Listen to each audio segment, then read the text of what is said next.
Hello, hello. Noble ones. Hey, how you doing? What a day. Thank you, Ray Gonzalez, my man. 5 Metatron subscriptions. Thank you so much for your support, man. Very much appreciated. What a great way to start the stream. So good to see you guys. Buongiorno. Buongiorno. Stuff is happening here. Yeah. Maybe let me lower the music a little bit, but hey, it's Golden Axe. I mean, come on. Get your priorities straight. Hey, Legetu, how you doing? How you guys doing today? Randomly opening up Twitch, and yeah, there we go. It's me, yeah.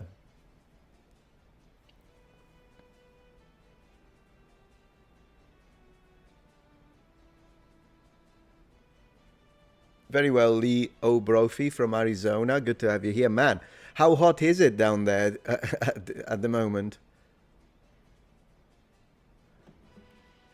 Thank you so much for the subscription on Twitch. Appreciate that. Thank you, thank you. Yeah, it's getting hot in here as well. Good to see you guys. Good to see you. So, this is kind of an interesting development that I didn't think was, I didn't know this was going to happen, but here we are. We've got a big situation. You see, I'll be honest with you. Let me lower the music a little bit. I think we got it. I think we got it. Thank you. Thank you. Okay, cool. In fact, just so you know, it's a PlayStation 2 adaptation of Golden Axe. Fantastic game. I still have all the action figures. I might show you. You know what? I'm going to show you the action figures later on the stream, so stay watching because it's going to be great. Now, I'll be honest with you. I don't really watch H3H3, but this one I'm going to watch. This one I am going to watch because, yeah. The cigar with the money. Anyways, let me tell you this much, guys. Just to give you, if you don't know, I guess you do. I imagine you already know, but if you don't, so H3H3, Ethan Klein, I don't know how you pronounce it, is suing 3 creators for copyright infringement because they are reenactors. Sorry, reacting channel, reactors, whatever they're called. In fact, I shouldn't probably say creators. I should say, let's put it in quotes, creators. Anyways, this kind of got me interested because at first I was like, wait, what about fair use? Because, I always speak about fair use. But then first of all, I saw one of them I do know. One of them is this person, Frogan. So already when I saw that, I'm like, ooh, this is good. Oh, this is good. Whatever it is, this is good. Not whatever it is, because if it's, of course I'm a supporter of fair use. But fair use doesn't mean you can do whatever you want. Like there are some checkbox when it comes to fair use, right? As a defense against copyright infringement, at least here in the United States. And yeah, after I saw a little bit about what was going on, yeah, he's right. I'll put it this way. Now, as I say, I don't really watch H3H3. I tried to watch him a little bit, and I get bored with podcasts. I'm just not a podcast guy. So I was like, nah, I'm not interested. So I stopped watching. The only time that I actually watched a video of his is when he had trouble with the same MCN that I had trouble with for the same reason. And so, yeah, I followed that case where he won. And so that was good to see. And then another situation that I saw was his battle with Hassan Piker. That one was entertaining. But apart from that, I don't watch him. I don't listen to him. I don't particularly care about the topics that he decides to discuss. It's kind of outside my line of entertainment, if you will. But this one, he's in the right. He's in the right. We can like him. We can hate him. We can do whatever we want. I'm kind of indifferent, but he's right. I saw the way they did the reactions and the malice that went behind it and how much, literally, how can a person do this during the entire stream and specifically say that they're doing it on purpose to take away the views from the creator? So that's just to give you an idea. Regardless, as I say, I don't know anything about the other 2 creators. I don't know who, her face tells me everything I need to know with that grin, but whatever. So I don't know her. I don't know her. I do know Frogan, and I dislike her up to a level that it's yeah, so this is going to be great. This is going to be fantastic. So we're going to watch the video, and I will give you a little context first, but and then I have something prepared off screen, and I'll bring it in a little bit, guys. I'll bring it in a little bit, and you'll see. But first and foremost, I want to say thank you to Tank Imperator. Thank you for the support. To think all this happened because iDubbbz wouldn't squat 200 pounds below parallel chisme. I have no idea what that means, but GG. So yeah, there is that. Let me see. And then, yeah, thank you, Ray. I got to live up to my name and be a king amongst men. Sounds good, great. Yeah, you can be all the kings you want, my friend. Absolutely. Thank you for your support. I really appreciate that. She left the room while playing the video. Yeah, they do that all the time. They do that all the time. And it's, I mean, how? It's easy to avoid that. Pause it, right? I'm not saying you can't react. Pause it. I mean, it should be transformative, so you should add some substance to a video, as we will today. But pause it. Talking about reacts, there is a creator that I noticed, because sometimes there are creators that say they just don't want people to react to them. And I think it's fine to... I mean, people can still react if they want. They don't need permission. But I think just as a courtesy, I can agree to not react to someone's content if they specifically say they do not want that. I don't have a problem with that. So I saw a creator that said that. We'll discuss that, because I did react to him once on my other channel. I don't even think he knows that I did that. But then at one point I saw a post from this creator that I'll tell you who it is in a little bit later on the stream, and I see that he doesn't want people to react to him, so I'll stop reacting to him. So I don't have a problem with that, although then again, it's a professional courtesy, not a legal requirement. You do not need permission. People don't need to ask me permission. In fact, I'm going to say it. Anyone who wants to react, clip this. Anyone who wants to react to my content, whether it be to agree with it, whether it be to politely disagree with it, or whether it be to attack my arguments, you're free to do it. Absolutely. You have my permission. You don't need my permission, but I'm just saying if you want it, because some people do ask me sometimes, you don't need to. You can go ahead, react. As long as you don't re-upload my content, then I'll have it taken down.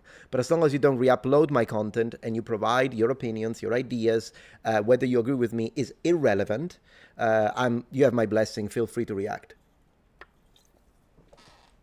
And so there is that. Hey, Baron. David Lopez, good to see you here, my man.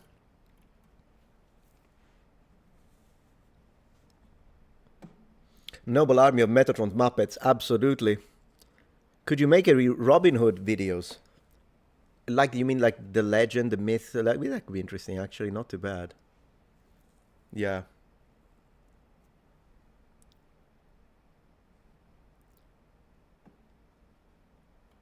So yeah, let me see. You haven't watched all of the video? Yeah, we'll watch it. We'll watch it today. I don't know if I'm gonna watch the whole thing, to be honest. I usually don't, as you know. I mean, that is my thing, that I usually don't react to that unless it's like a 2-minute video. At that point, yeah. But if it's a long video, usually I skip sections. I tell people go and click and watch. That's, you know, that's the way I usually run these the reaction side of the channel. And but regardless, I want to say thank you to Jasper Owens for the support. Thank you for the Metatron membership. Really appreciate that, man.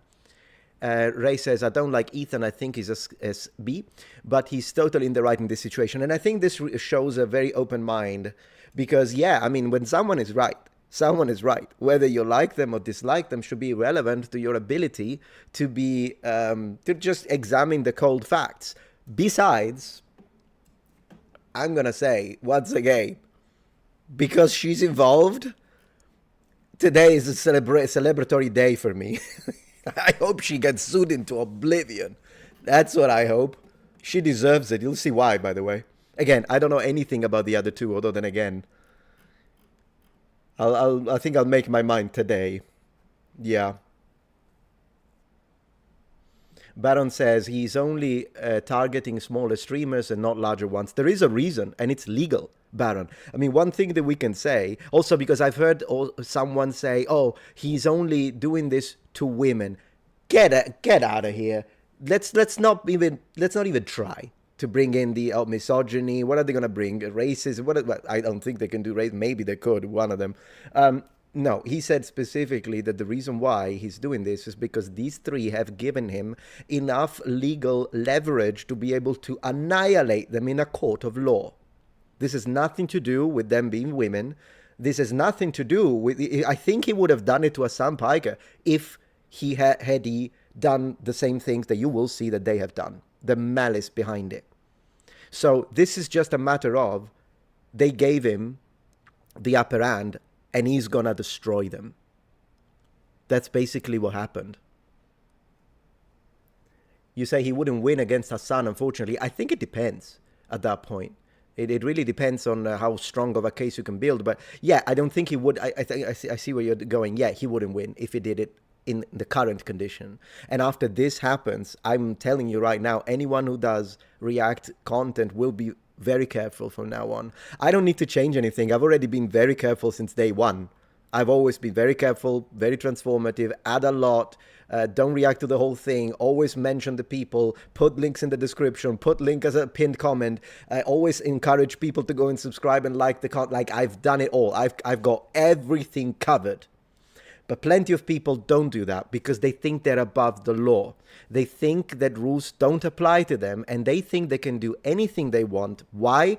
Because, and unfortunately, I hate going there, but it's the truth and I'm going to say it, it's because there are people that belong to a cult. And the people that belong to a cult have a cult mentality, meaning that anything they do, say, or think is righteous, and anyone who disagrees with them is evil. Therefore, having that level of that type of mentality, they feel entitled to be able to do whatever they want without having consequences. Well, consequences are here now, and I'm so for it. Again, I don't know the other two as much. I watched a little bit. I saw a lot of malice into it. Plus, it's kind of funny because I think they're all on the same side of politics, by the way. And this is kind of reconnect. It's not a matter of today. This is not a situation of, oh, it's a right guy versus a left guy. It's a centrist versus this, is that. It's a religious versus an atheist. No, these all have similar politics. But because a lot of them, particularly this one, have the cult-like mentality, if you agree 8 things out of 10, but disagree with 2, you're already the enemy. And then they think that because they have the right politics, the right ideas, the right positions, the right interpretation, the correct facts, even though they don't do research or they don't even know what to do research means, then they are entitled to do whatever they want. Well, the entitlement is gone. The entitlement is gone. Preach. Absolutely, my friend. You know me. I tell it how it is. And as always, if I say something wrong, my friends, feel free to correct me, but bring in the facts. Don't bring in the emotions. Because the other day I had to block a guy in chat. I hate doing that. But if someone, just because he disagrees, tells me stop lying, you're gone immediately. Because lie is become a substitute for I don't like your argument. But it also carries the underlying weight of, and I'm not capable of engaging with you like an adult. So I call you a liar. I mean, this happens a lot. Doesn't only happen to me, of course. I think it's just a new situation these days.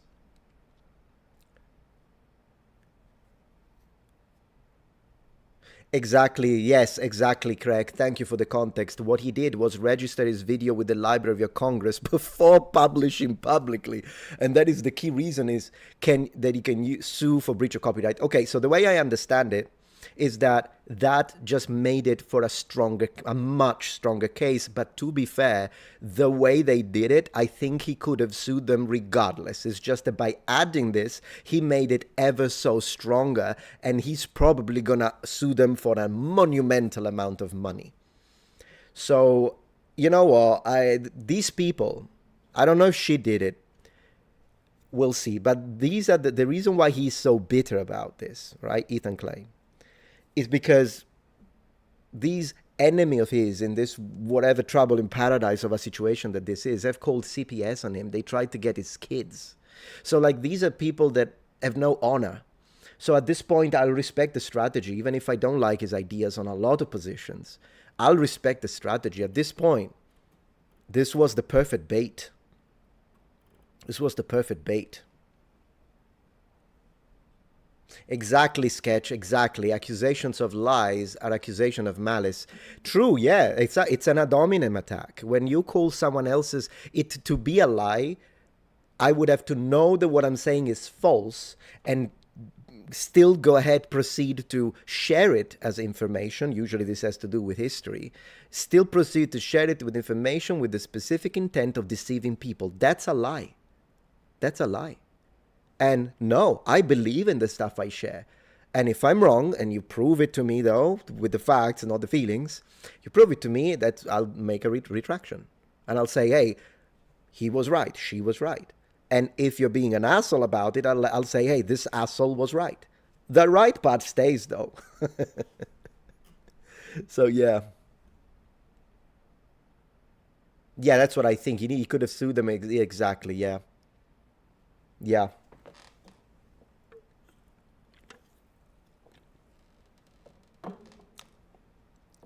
So yeah, it's slander to call an honest person a liar, isn't it? It is, Lucas, but I don't think it's actionable, to be honest. Unless it's like someone, because you could always argue in a court. Slander, I think, is one of the hardest to win, because someone could argue, well, based on what I thought at that time, I was genuinely convinced that he was lying, and you can use that as a defense. I think the only situation in which it would become slanderous if you start accusing people of committing crimes that are not real. Then, oh yeah, in that case, I would take an army of lawyers. But, you know, it's if people just call you a liar, I'm not even interested in going there, to be honest. Who is doing who? Oh, we're going to look at all of that, my friend. Don't worry about it. Thank you, David. As a Christian seeking deeper faith, how do I discern between Catholicism, Orthodoxy, or Protestantism? And which did you choose and why? Well, here's the thing. Right now, I've spent a lot of time in lots of different churches. I'll give you a brief answer because it's not today's topic of the stream, but I'll just say I was brought up Roman Catholic, but I spent a lot of time with a lot of different religions. And I'd say just search, study, take time, study the doctrine. What really matters is the core, though. I mean, the core is what matters. But then again, if you want, I would say, yes, study those doctrines. Don't just follow the one you were born in automatically. And then after you have reviewed the way they approach faith, just you can pray about it if you want. But in general, I would say follow the one that mostly fits the way you understand the world and the one that makes you feel more that, okay, this is to me the best path. But at the end of the day, I would say to do that. Thank you, Tank. About the squat comment, there is a lot of lore, bunch of wonderful people, and ending with Idubbbz turning on Klein and connecting his boxing event with the war in Israel, and Klein disagreeing with Hassan on 1% of the issues. Yeah, that's what I was saying. So I don't know his positions on a lot of stuff because, as I say, I don't watch him. I do know, however, that I think he used to be friend with Hassan, but something happened. I don't know if it's a 1%, but I do think that generally speaking, this war we're watching is between people that have, at a broader level, by and large, similar political ideas. But due to the fact that some of these creators, again, using the word creator lightly, belong to the cult of you either think exactly like me or you are X, add whatever insult you want, then this is what happens. This is what happens. You don't need a denomination, I think is what you meant to say, and I agree with you, yeah. Yeah, so the other thing that I wanted to say about this, just to give you more perspective, let me see. I'll be right there, just reading. Also want to read on support the original creator, always, absolutely. Let's see. Respectful disagreement and discourse are fundamental. I agree 100%. Absolutely. H3H3 is Jewish. He is a Jew, but I don't know if he's Jewish because Jewish is the religion. So he is he's from Israel. He moved to the States, but he's from Israel. But he is, I don't know if he's Jewish, to be honest, religion-wise. It doesn't matter, though. Who cares? I mean, this is about a lawsuit. So I don't particularly care what people believe. So, yeah.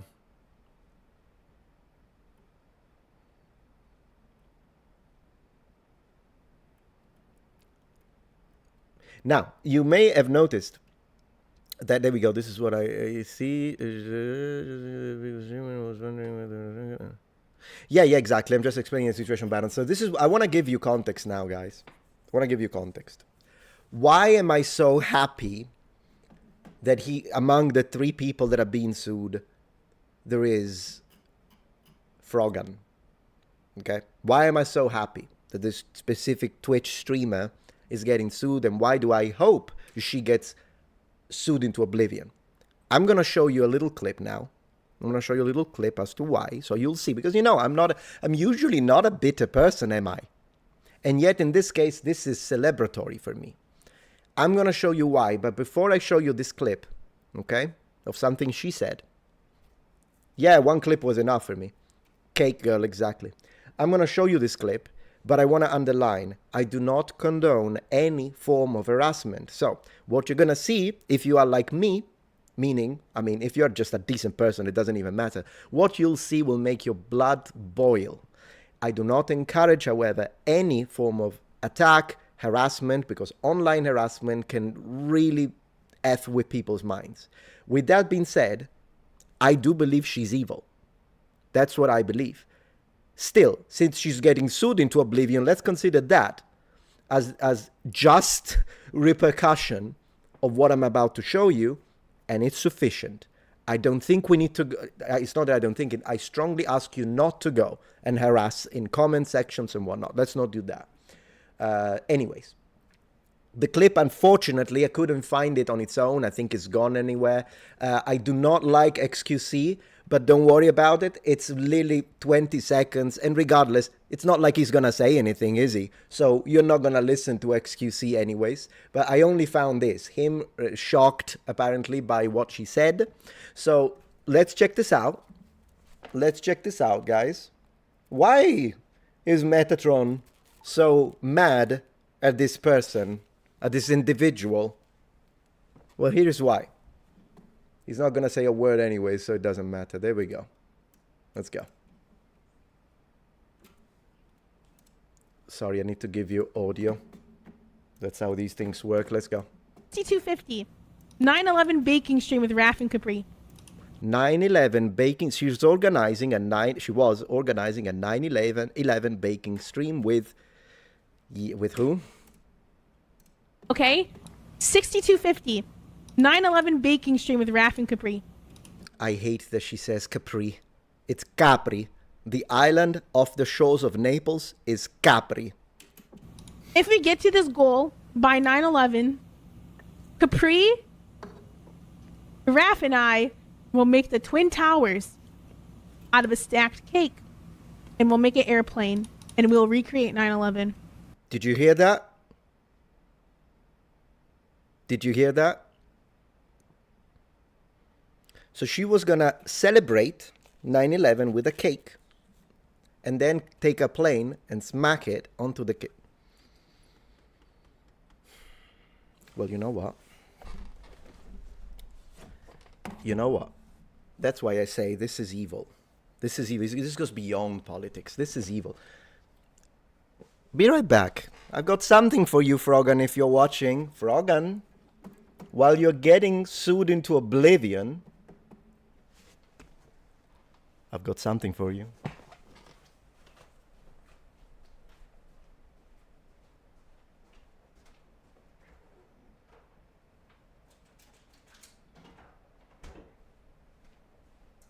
Here it comes.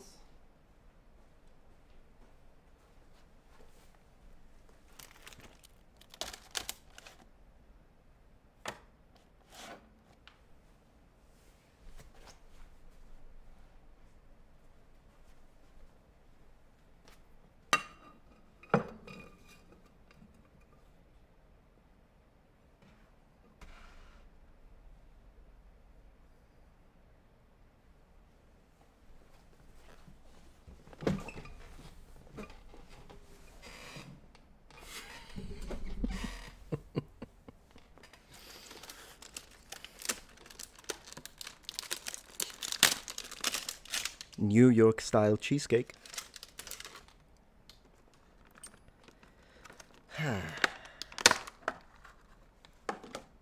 Look at it.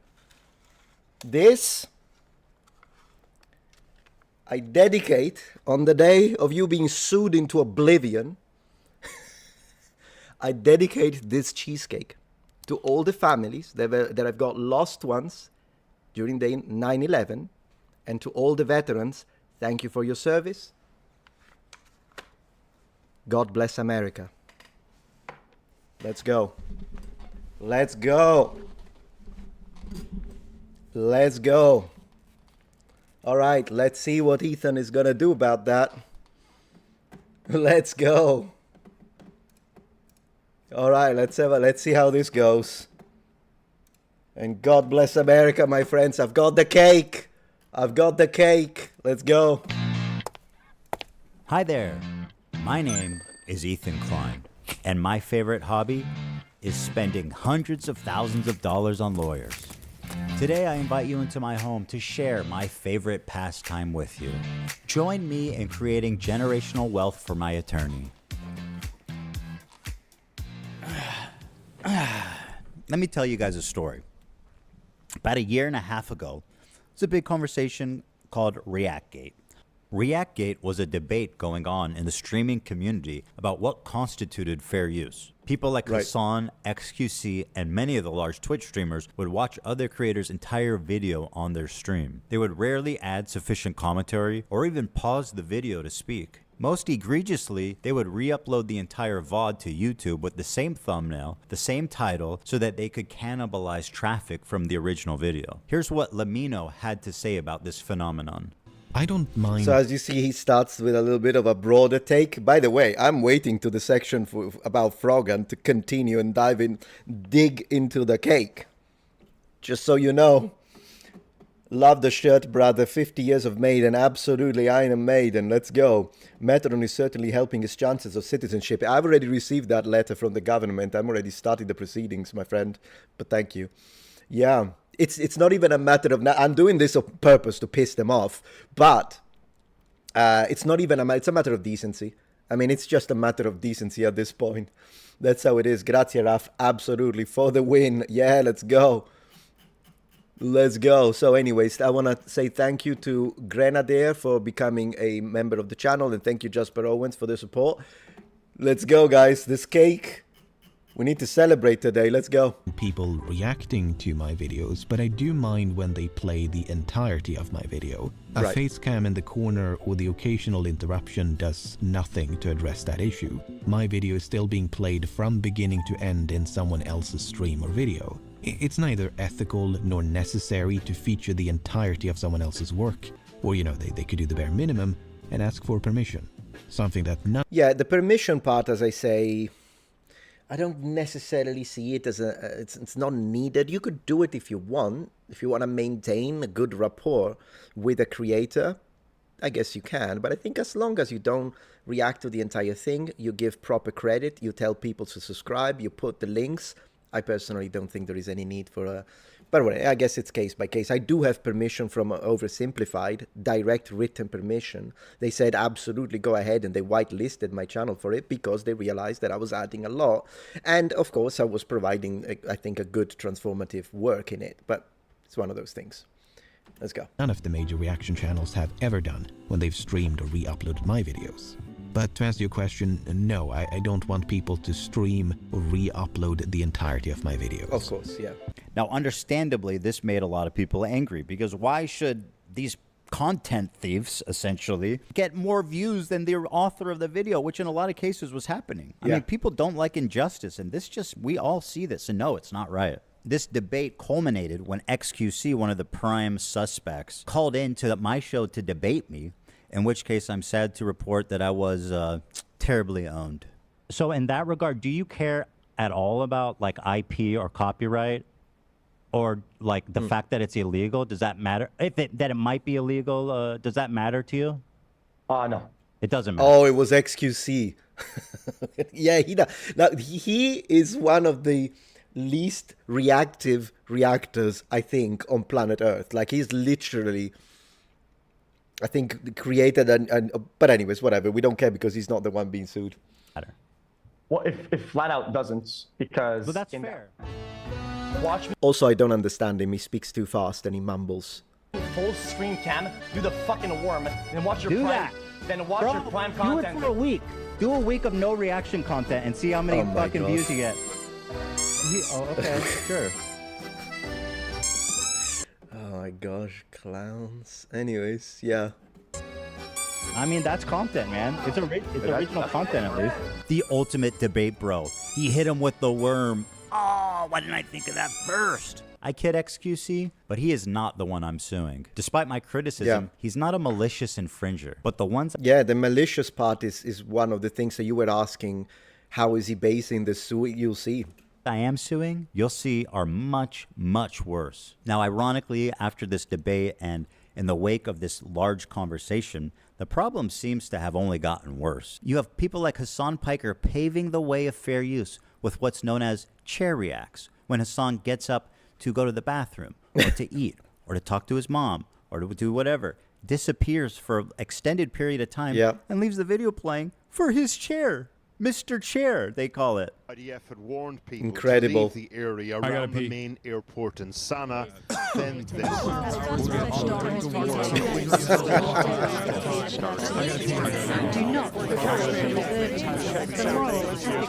Oh my god. How? Look! Every single one of these. Given, obviously, a streamer needs to use the restroom. A streamer needs to go and get a cake, like me. A streamer needs to go... Pause the video! Pause the video! Because, I mean, what? What are we... So, at that point, and these are...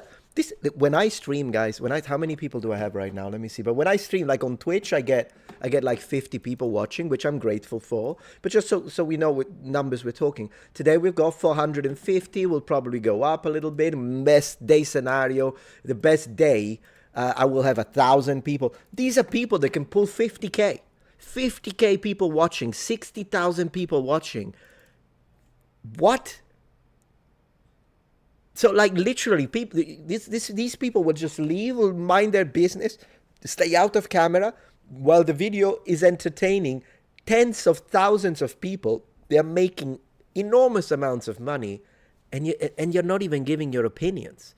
Like, that's what I think the true React content should be the one where it's so transformative because, yeah, you're literally providing possibly educated ideas, positions, and opinions, and what you're actually using it. But like, for instance, the other day, I made a 25 minutes video out of a 6 minutes clip that I reacted to, which means most of what was in that video was my content. But I used it as a sort of, we could say, input to then begin a larger discussion on topics and whatever it is. I'm not saying you have to be big professor. I'm saying if you leave, you're not sharing opinions. This operation will result in killing of hostages in captivity, will result in death. Well, I've been seeing... Oh my god. And it was in this setting that I formulated an idea. Right. What if I could make a long-form, irresistible piece of content that I knew that these streamers couldn't resist, they couldn't avoid the temptation of watching it the second it was published? I don't have an issue with them. It's not that I wanted these people to steal my video. It's that I knew they would. I knew they would watch the entire video, add little to no commentary, react to it instantly, giving them no time to form an opinion. The trap was set, and it worked even better than I mean, the strategy is, I'll give him that, the strategy is glorious. I imagined it would. We captured pretty much every large streamer reacting to it in its entirety immediately after it was published. Now, the thing is, there were a few people that went above and beyond to commit copyright infringement. For example... Look at that! Look at that pose! Look at the entitled pose. Cake incoming, guys. Denims sits here silently with nearly 50,000 live viewers. That's 30 times her regular viewership. She's working directly with the Snark subreddit moderators to siphon views, and their intentions couldn't be clearer. Here's an excerpt from a stickied post from the Snark subreddit. Hey everyone, we've seen a lot of comments about wanting to watch the nuke without showing support for H3. Without showing support, man, are they out of their mind? Yeah, the smug face, whatever. I guess there are people that like that. I mean, I don't even know who watches people that behave like this. But again, it becomes ideological, and ideology can justify the craziest of things, as we know if we have studied history, particularly 20th century. So we shouldn't be surprised by that. But what I'm really surprised by is it's like the complete obliviousness towards legal repercussions. So you're literally making it in written statement that he has screenshotted, that you're doing it on purpose to remove, because without showing support for H3 means that they're going to make sure that they react to the video the second it's live, so that people that want to watch it will watch it through them and will not watch the original content and will not leave any comments and will not therefore support the original creator. That is illegal. You can't do that. Here's a list of creators who've supported our sub, either by engaging with us directly or citing our post in their critique of H3. Here they're offering these streamers as market substitutes for my work. This is the cardinal sin of copyright infringement. The Snark subreddit has been a frequent and persistent infringer. That's how I knew when this video came out, the Snarkers were going to encourage, promote, and push streamers to commit copyright infringement. I should thank the Snarkers, actually. Because of their predictability, they acted like double agents for us, incriminating their favorite streamers and serving them up on a golden platter. So, thank you, Snark. It's one thing. Unbelievable. Again, as I say, I always respect good strategy and I cringe at bad tactics. It's just beyond, even with my enemies. I have given suggestions to my own enemies online because their lack of strategy was so disheartening that I actually told them, you know what, when you want to react to me or you want to say something against me, why don't you do this instead of that? I've done that, guys. I've done it because I'd rather take a challenge that someone who's whatever. But in this case, it's holy moly. That was well played and you've seen nothing. Let's keep watching. Thing for a subreddit to admit it's engaging in copyright infringement. But how do you get the streamers themselves to admit that they're stealing content? Well, guys, if you enjoyed not giving any views to that terrible video, follow, subscribe, throw a prime if you like the content, if you enjoyed your time here. I don't know how many primes you're going to need to pay those lawyers. Turns out they just do it for you. You couldn't cook up a more incriminating statement if you tried. Denims, the queen of self-owning, you prevail again. There's one thing about copyright you should know is that you got to register it before you publish to be eligible for statutory damages and attorney's fees, which is...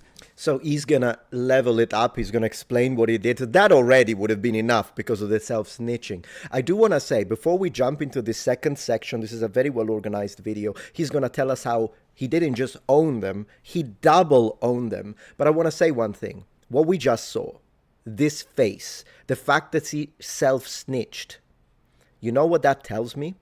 It tells me that this is a person who never had to deal with any repercussions because of her actions ever in her entire life. So she thinks she's untouchable. She thinks she can get away with anything she wants. This is a wake-up call. Well deserved. The main biting force of a copyright infringement lawsuit, well, I'm happy to tell you guys now. Look. I, Ethan Klein, have registered Hassan Piker Content Nuke with the United States Library of Congress. Some of you guys out there sweating? Even though theoretically I didn't react. Could sue a lot more creators and rake in millions of dollars. But the purpose of this is not financial gain. People like XQC and Asmongold may have watched the entire thing, but I would never sue them just for doing that. I don't want to chill the reaction community into fear. Actually, the opposite. I hope that we can all unite against this type of egregious behavior that not only makes us all look bad, but could destroy the commentary community as we know it. I mean, I can respect that. I can respect that because he probably could have. I would imagine. I mean, with them it's easier because they made the self-confession. There is the subreddit. There is written information. There is more that you will see. But I guess maybe he really could have sued the others. I don't know. But he's not going to do it. Yeah, you say he couldn't sue Hassan. I don't know if he could. I have no idea about that. But regardless, Sure, I mean, it's fine that he's suing these three, and you'll see why. If he had sued every single one, then I would have been like, what are you trying to do? It literally would have looked like, oh, he's just trying to make as much money as he can. I really don't think it's about the money in this case. It's about scorched earth. At least that's how I read it, guys. Well, guys, if you enjoyed not giving any views to that terrible video, follow, subscribe, throw a prime. The state of reaction content on Twitch is so broken, these creators feel comfortable looking right into a camera and saying outright, hey, I'm stealing this guy's content. Pay me instead of him. This is not a healthy environment. And with people like Hassan reacting to entire TV shows on stream, my fear is that Sony or Disney comes along, sues everybody, and sets a devastating precedent that could endanger our entire field. Now, before I tell you who the three people I'm suing are, I just want to make it clear that they all met this very specific high bar of criteria that I set forth earlier. These people were not targeted based on their gender, their identity, their political beliefs. All three are on this list. In fact, they're the only three, as far as I could tell, that reacted to the full video. Drum roll, please. Who's sweating at home, guys? Kaceytron, the queen of ripping farts and bong loads. They do musicals. They're very musical people. I know. Are you being serious? Dog, what do you... Look! You think I made this? Frogan, who, bless her soul... There she is. She's still rising. Can I can I walk away and use the bathroom? Do I have permission? Can I use the bathroom, please? I'll leave it playing. This is the cake, Frogan. This is the cake. Here it is. Dedicated to you.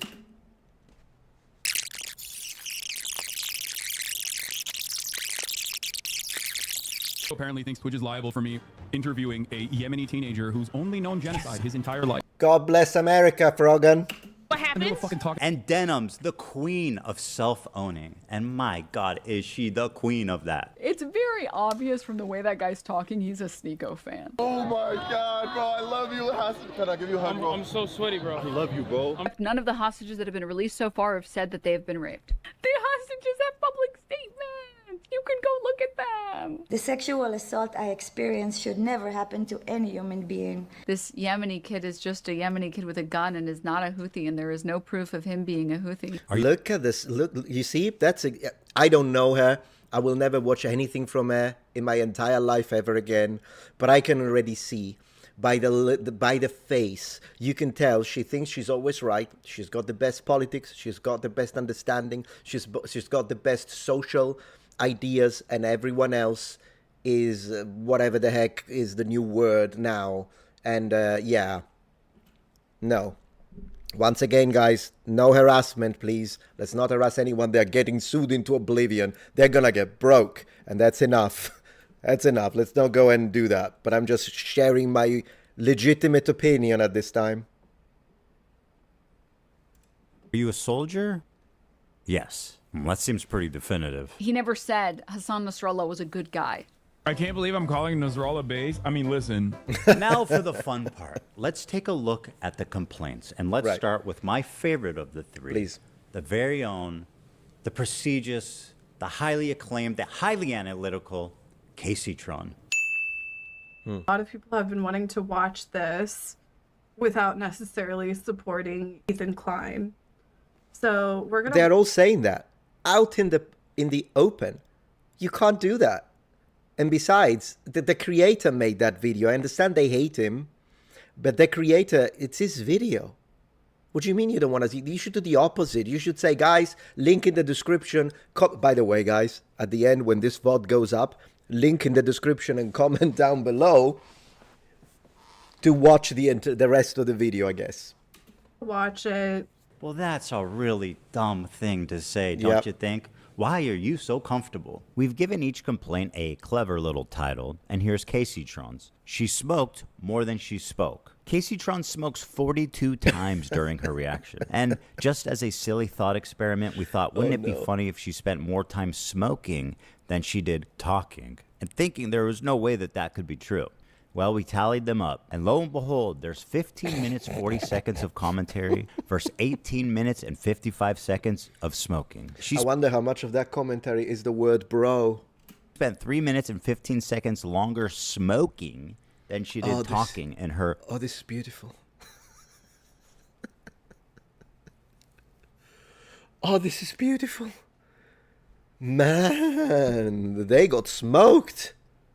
quote-unquote reaction. And whatever talking she did was just to express how confused she was, presumably from smoking 42 times. What is happening? I'm trying to follow. I've lost the plot. The complaint continues. Indeed, Caseytron is often too obliterated to comment on the nuke, and instead stares blankly at her computer screen. In a span of 2 hours and 7 minutes, Kaceytron smokes marijuana, frequently in highly concentrated forms through vaporizers, on 42 separate occasions. At one point, Kaceytron is so wasted that she states, quote, "What is happening? I'm trying to follow, but I've lost the plot." I mean, honestly, for her own sake, I hope that she could, but whatever, she can do whatever she wants. She's an adult, I guess. I mean, I suppose that in the state where she is, that's legal, I guess. But regardless, I would say a little moderation would help. Nice t-shirt. I appreciate that. Thank you, man. To give you an idea, the majority of her commentary comes down to this. Yeah. I don't understand this bit that he's doing. He's read more books than you could ever imagine. CPM's coming out of Qatar. What the hell is going on? Right? Come on, get me to Frogan, man. Where is it? Oh, there she is. There she is. Because I gotta finish this cake. Come on. Exist. You could not and should not do that, especially if your commentary consists of you taking bong loads. At least try to engage with the content. Whoa.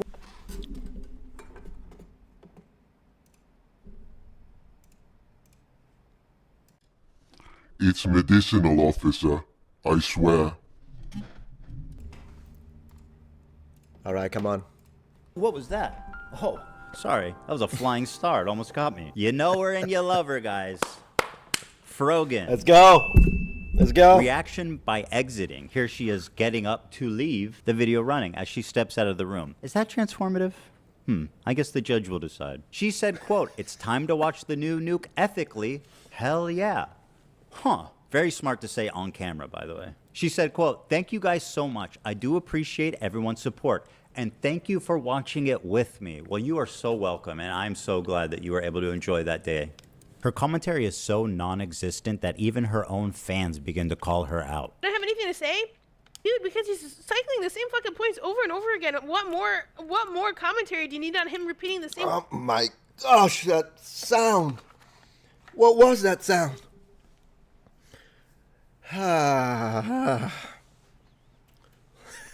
You know what you should say in that case? If your audience says, "Come on, react, say something. Do you have an opinion?" Rather than saying, you know what you should say? You should say, "Yeah, you're right. Sorry, guys. I apologize. Let me provide some commentary." Rising star. Fucking points for the whole first hour and 1 minute and 32 seconds. It's been the same shit over and over again. This video could have been condensed into 20 fucking minutes. Like, what commentary do you want me to add by, like... How would you know? You never make your own content.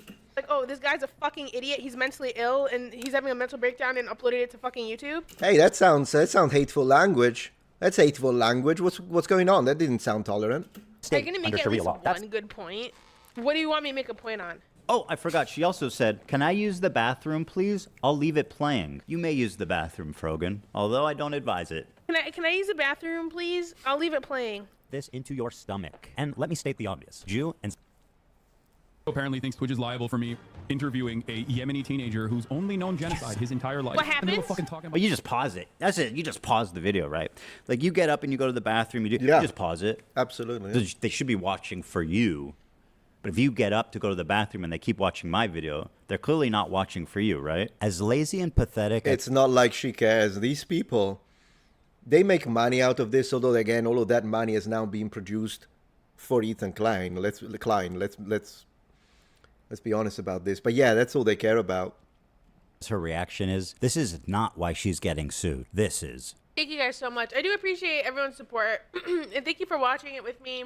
First time viewer, time to watch the nuke ethically? Hell yeah.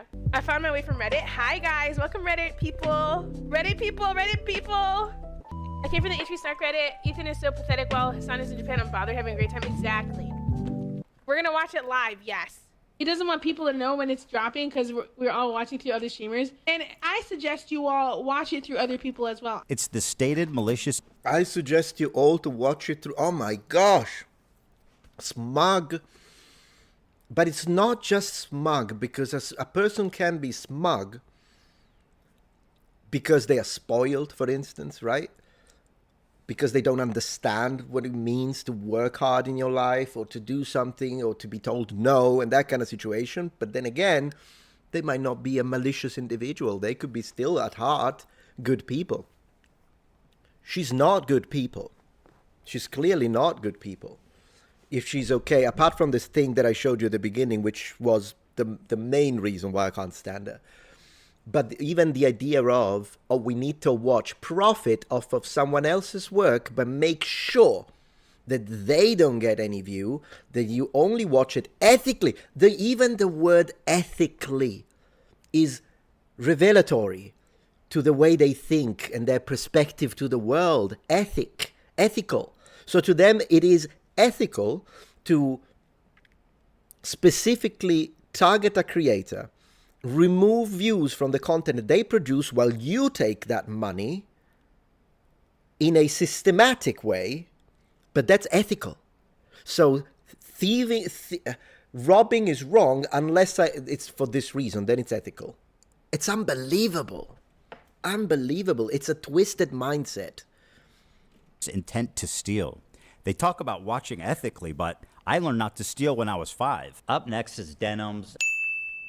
Okay. And honestly, just take a look at this, guys. It's a nightmare on Denim Street. Not only did she chair react, but she was kind enough to write her name right at the top just so that we knew that she was stealing my content and it was her room and nobody else's. Judge, did you know that we're on Denim Street right now? Here's some quotes from Denims. We're relying on you to stay live so we don't have to give the nuke views. Yeah, I'm going to stream it. Since he's confirmed it's coming out today, I'm going to stream it. That is very explicit. Denim said, quote, well, guys, if you enjoyed not giving any views to that terrible video, give me a follow, subscribe, throw a prime if you like my content. Your content? The Queen of Self-Own. Your content. Oh my gosh, this is epic. This is glorious. Included a countdown timer so we could tell exactly how long she was away. After being gone for a few minutes, she returns and then sits silently for another couple of minutes eating. I'm gonna go pee, and hopefully, when I'm back, they're done with this. Did it say lowly enjoy a vosh? You do look better. Mr. 305. I see it. Dude, you should do this. I have an alternate. We're relying on you to stay live so we don't give more views on the nuke. Yeah, I'm gonna stream it. Since he confirmed it's coming out today, we're gonna stream it. If you want to watch it with someone else who's already watching it, you know, come in. Man, this is gonna be a moment of intellectual awakening for these 3 people and possibly everyone else who thinks that way, that rules do not apply to them, that they can get away with stuff that is unethical while calling it ethical simply because they believe that they're above everyone else. They think they're better than you. They think they understand things better than you. And they think the rules apply to you but not to them because they believe fundamentally they're narcissists. Good morning, sunshine. Enjoy the watch party somewhere else. If you enjoyed not giving any views to that terrible video, follow, subscribe, throw a prime if you like the content, if you enjoyed your time here. Because I'm going to be honest, I did not want to watch that by myself. Let me also commercialize it by asking you to reward me financially for stealing his content. That is like chef kiss. By the way, Denims had a very successful stream. She had 43,000 people watching her live. Take a look at the title of her Twitch stream. Ethan Klein Hassan Content Nuke Watch Party. A watch party? I don't think that's fair use. Now, Denims... Thank you, Ray Gonzalez. It's only bad when people I don't like do it, exactly. But if I do it, or someone I agree with does it, then it's justified. That's their mentality, exactly. And it's cult mentality, as I was explaining. It's a cult. It is a cult. When people think that way, then, yeah, they're into cult. That's what it is. That is it. It's not like you can have a debate. It's not like you can have a discussion, a conversation. It's not because, as I say, we could agree on some things, and it won't matter because the split second that I say or anyone else says anything that they have decided is outside of the belief system of their cult, then automatically you are the enemy, you are external, and so anything that they do to you is justified. Well, not anymore. Not according to the judge. Man, if he streams this, I'm gonna watch it. As I say, I don't watch Ethan Klein, but I'm watching this one. If he streams the actual day in court with those three there, I'm already expecting the manipulative crocodile tears, of course, because it's not like they're not gonna use any manipulation tactics. It won't work, though. Of course, always delivering the goods. She went on this dude's podcast to debate fair use. And would you be surprised if I told you she said a lot of incriminating things in that no way. No way. podcast? The queen of self-own never disappoints. I want to be clear on my opinion on like filler content and stuff. Like I think filler content, like you shouldn't do it. I know I do it as a React streamer. And I try to do it only when I do it with like Vox videos or Vice videos and stuff like that. Because at least I'm not like directly ripping from one content creator and not like a whole team and stuff. Let's unpack that for a moment. So this kind of content is wrong, but I do it. But the reason why it's okay, it's because I don't just do it to one creator, but I do it to multiple, so that makes it fine. Excuse me, what? The logics. There is no logics. There's no logics. If cameras are allowed in court, you can bet some streamer will be there. Yeah, 100%. And most of those videos have like 5 million views. I only get like 500 viewers. I'm taking maybe 50 views from the video. It's a lot harder to feel like, I guess, bad about that. Whereas like I would feel very bad about doing that to like a single content creator. The majority of people say that they literally wouldn't watch Hell's Kitchen unless I was streaming it. And it doesn't necessarily mean that I'm reacting hard enough. You know, I'm sure if you click on a random part in the video, I might not be saying anything, sure, whatever. And I might walk away from the screen. But it's about like the communal thing. It's why like fucking Toast started streaming Death Note. It's not about the actual show at a certain point. It's not about, it's one of those things that when I needed money, so I went to a bank and I freaking with a mask on my face. Man, she literally it's a confession. This is a confession. This is a confession. Thank you, Ray. Debate? That sounds fine. Boo this man, boo him. Yeah, I know. But as I say, at this point, it's like, holy moly. I cannot even imagine. Right, left, up and down. I think anyone would dislike this, unless you're in her cult. If you're in the cult, no, of course. But anyone else, I can see Lenin disagreeing with this. I can see Joseph Stalin disagreeing with. I can see Mussolini and speaking to Giovanni Gentile, telling him, hey, you know what, we should go there, but this is not right. I can see this. I can literally see that. It's the same reason you watch shows with your friends. You want to watch it with other people. A lot of people go to watch streamers on Twitch for their React content almost as a curator. So they don't actually want to go through YouTube themselves and watch a bunch of videos. And they probably never will go through YouTube and click a bunch of videos. They like going to Twitch because they like to have it as like, this streamer is curating fun content that I want. You're not curating, you're saying nothing. Watch. Like, I'm From the people that I've talked to, the people who watch Twitch content are specifically there to watch it so they don't have to scroll through YouTube and find a video they like. If someone watches content, I already said this, if someone watches content on someone else's stream, there is a very low likelihood that they're going to go watch it separately and give you like the view or the like or the... Which is why you should encourage people to do it. But she does the opposite. People who are watching content on Twitch, curated Twitch content on Twitch, aren't necessarily people that would be watching content on YouTube. Yeah, that was incredible. And by the way, she can be immediately, exactly, thank you. Even Nicholas says that's how I found Metatron. Yeah, exactly. I just got like, 6,000 subscribers, 7,000 subscribers because Asmongold reacted to my video. and he just said, hey guys, he subbed, he showed that he was subscribing to my channel, and then he said, what a good guy, and boom. So that does happen, unless you specifically do what she does and basically tell people, let's watch ethically, meaning let's not support. It's so, a judge is gonna annihilate them. Friend is called theft, and you're a thief, and now I'm suing you. This is just a testimony to how brazen and how safe they've, gotten. That she thinks she can go out in public on video and say shit like, I'm stealing this content because I want to. I'm coping even though I know it's stealing. When people watch it with me, they're definitely not going to go watch the original. Like, you are way too comfortable committing crimes out in the open. Well, there you Civil offense, not crime. That's okay. That just tells me that this video was watched in its entirety by his team of lawyers before he posted it. Yeah. There are new photos of Christopher Nolan's Odyssey. We're going to watch that after this, my friend. Let me put, by the way, because we never waste food.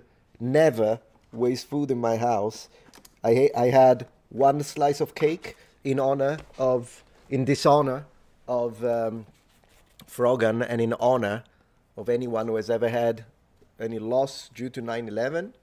But now this one goes in the fridge because I'm not eating 3 slices of cake. I'm not an American citizen yet. So I'm eating one.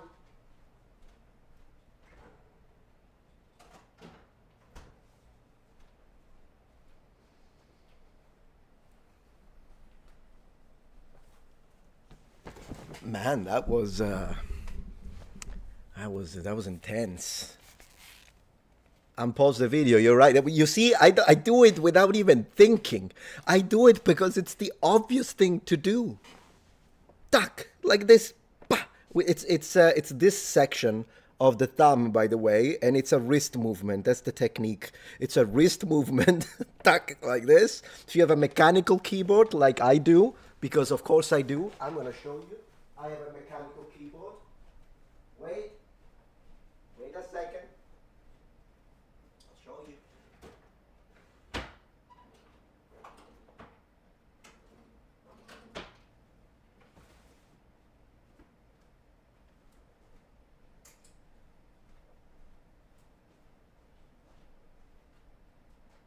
On my way. Almost there. Where the heck is it?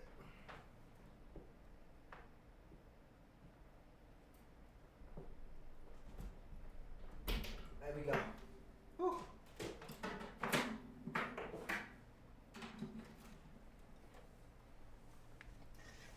This is even better, ladies and gentlemen, if you have a 1981 IBM mechanical keyboard. This is glorious. So let me just do it so we can do a little tutorial for these 3 YouTubers who are going to be sued into poverty because of their... Okay, so here's what you do. You take your hand, you can do it with the left hand or you can do it with the right hand, it's irrelevant. And all you need to do is you approach the keyboard, just make sure it's not too far because it doesn't work, and if it's too close, doesn't really work well either. So this might need a few takes, but it's fine, it's one of those situations. The learning curve is not too bad. So you get close enough, and did you see that? Did you see that? See, I hit it every time. I want to say I have a good 95%. So you always have to plan for a possible 5% to 8% possibility of missing the target. But in general, I want to say you can be very reliant on that as long as you do relaxed hand. So make sure it's not stiff because that doesn't help. But you could do this. So that's how you pause the video, and then you might be asking, what do I do to unpause it since you have never paused a video in your life? In that case, all you need to do is return. You can, once again, either hand, left or right, indifferent. So you can just go back and there he is, okay? And then boom, they get the, man, hear this. Check this out. Man, 1980s, when stuff was built to last, planned obsolescence. Anyways, that's the tutorial.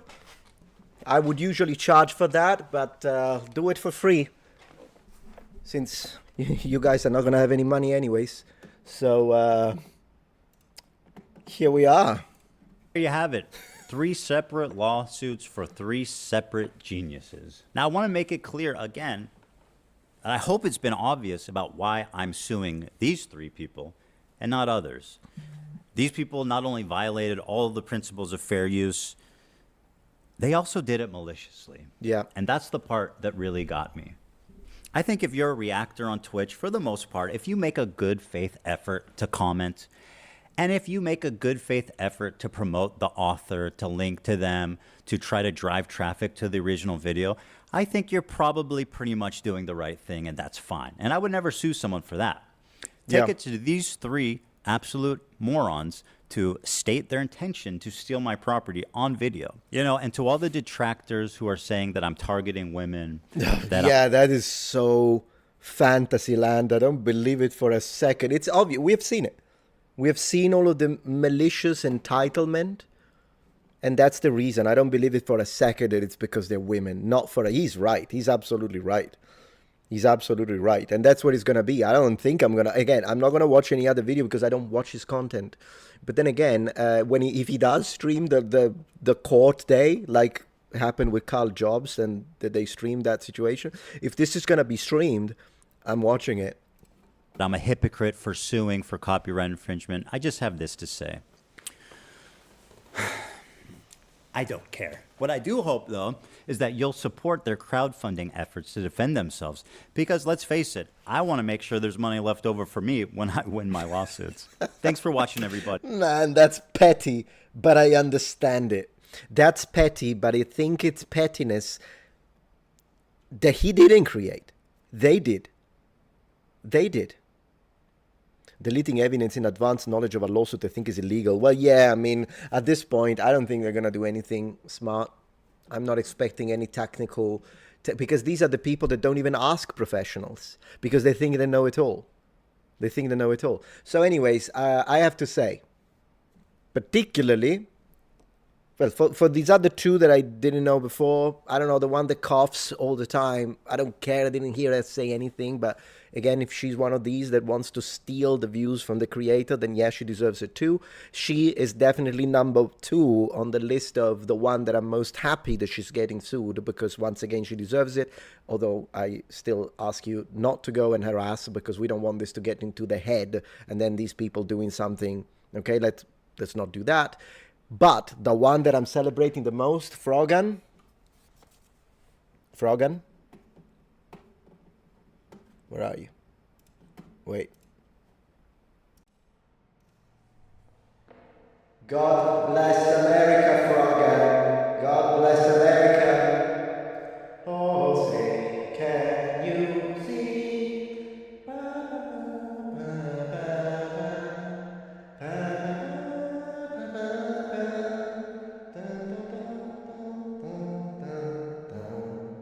That was dedicated to you.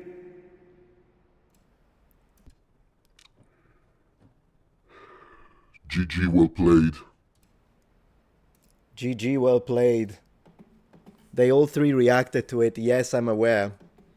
Oh, yes, I'm aware. In fact, let me see. I know that they are trying to... what's the word? Thank you for the support, by the way. I really appreciate that, Baron. I know they're trying to crowdfund money, but 1, I don't think they're making much, and 2, he's right. There is no way, no lawyer on the planet is going to be able to win. In my opinion, I don't know, I'm not a lawyer, but by the way this has been explained, I do not believe that they have even any chance. They should just go for a set. I don't know at this point what you should do. But yeah, this was whatever money they crowdfund. I mean, who's going to give him money anyways? But I guess there are a couple of guys who are desperate. They're going to give him money. But it doesn't matter, because that money is going to go into his pockets. Because that's what happens in situations like this. Not only you need to pay your own lawyers, but after you lose against him, you need to pay him damages and market value damages, which include inflation, by the way, if this takes like a year, for instance. But then you also need to pay for his lawyers. And I kind of have a hint, an inkling, that the lawyers he's going to hire are going to be very expensive. So, yeah, that's what's going to happen. That's what's going to happen. Please learn the Star Spy. Oh, yeah, I will, Boca. I will. But, yeah, so I kind of want to hear what you guys think. No, you pay for everything. Yeah, you pay for his lawyers, you pay for the damage, you pay for everything. The amount of money he's going to make is insane. I think what I predict is going to happen is that all three will lose, and then they'll go into bankruptcy. Now, I don't know which. There are different chapters for bankruptcy that can be filed. I don't know which one they're going to do. There is one where they're going to basically take all of your assets. So if you own like a car, if you own a house, they're going to take all of that. And then there is another file, is it chapter 13? I don't remember exactly, but there are different ways to do this. But I think if you don't have the money, which at this point, I don't think they will. Maybe though, because they've been streaming for a while. I do imagine they have some money. So that's gone. And then to avoid going into multiple hundreds of thousands of dollars of debt, they're going to have to declare bankruptcy, which is going to F with their credit score, with their ability to buy a house. Like, it's going to be a mess. As I say, he went for scorched earth. But the malicious intent and entitlement, particularly in connection to what, more than anyone, Frogan, who clearly didn't have a problem laughing and celebrating about the death in 9/11, even though there are current... 9/11 is not something that happened in the 15th century. It's something that happened so recently that there are people, someone could be watching your show or watching your stupid clip from someone else, and they could be deeply hurt because they could be like, what? You want to make a cake to celebrate 9/11 and throw a plane into the cake to laugh about it and make money? And maybe they lost their wife. They lost their dad. That's disgusting. So that's why I'm celebrating. That's why I ate a cake today. God bless America, Frogan. At this point, it's a matter of decency. Thank you, Tim. Bankruptcy will only protect them from private collections. You cannot restructure a court judgment. Well, I know that, for example, Carl Jobs, I think he filed bankruptcy, didn't he? Because he owed like 1.2 million because of the lawsuit. Defamation lawsuit against the other guy, that guy, my gosh. Yeah, so I think something like that. But anyways, I don't know. It's going to be crazy, though. It's going to be crazy. Let's face it, capitalism is a mess. Yeah, but here's the thing. These people will tell you that. These people will tell you, and I don't know. I'm not an expert in economics. I don't understand these things. I don't know.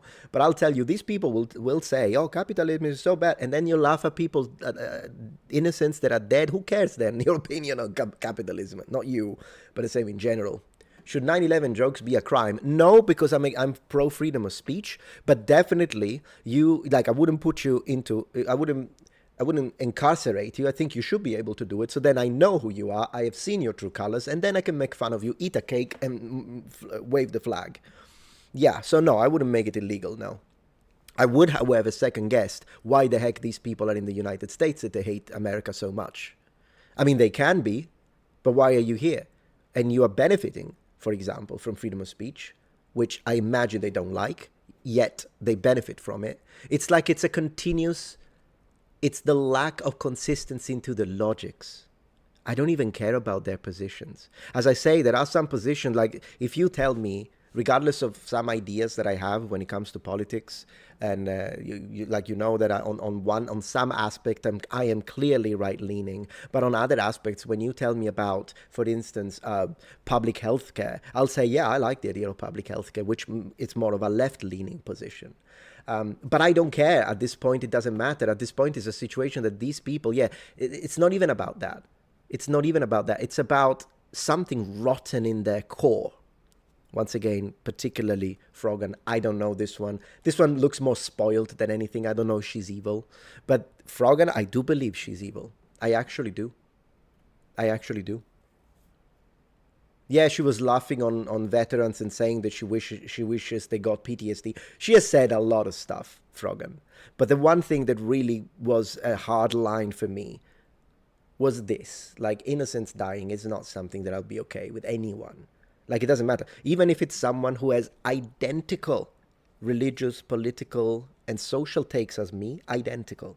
Like someone who I would say, man, we agree on anything. And then they laugh on any innocent that died out.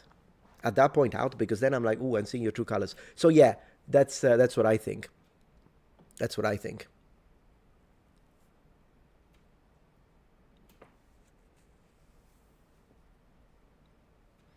Yeah, and as I say, the thing I said about public healthcare is most likely because I'm European, so obviously that's my take on it. I don't know if public healthcare could run smoothly in the United States. I don't know because I don't understand the American economic system. So once again, you can agree with that, you can disagree with that. It's entirely up to you. I can respect that. And at the moment, if you tell me about that, I'll say, yeah, no, I can see why. Like public healthcare and whatnot, I don't see it as something bad. On other ideas like traditional family and all that stuff, I'm clearly right-leaning. As I say, I'm a moderate, so I kind of pick and choose what aligns with my ideas. But today, we're not really about me. It's more about this, and this was insane. But I do want to hear what you guys think. So please share your opinions. To them, the US is the worst place to live, and yet they're here making money. Well, now losing money. They just haven't considered that it's the worst place except for all the other places. I mean, sure, but a lot of, again, I also think that, in my opinion, as someone who has lived in 3 different continents in my life, I traveled a lot, I lived in many other countries, and yeah, I think a lot of people don't appreciate what they have. They just take it for granted in a lot of aspects. They'll be like, oh, this place sucks. Then you go to another place and you're like, wait, they don't have this thing that I thought was obvious? Man, maybe it wasn't so bad. So I think traveling is a great way to open your eyes to what you have. Yeah.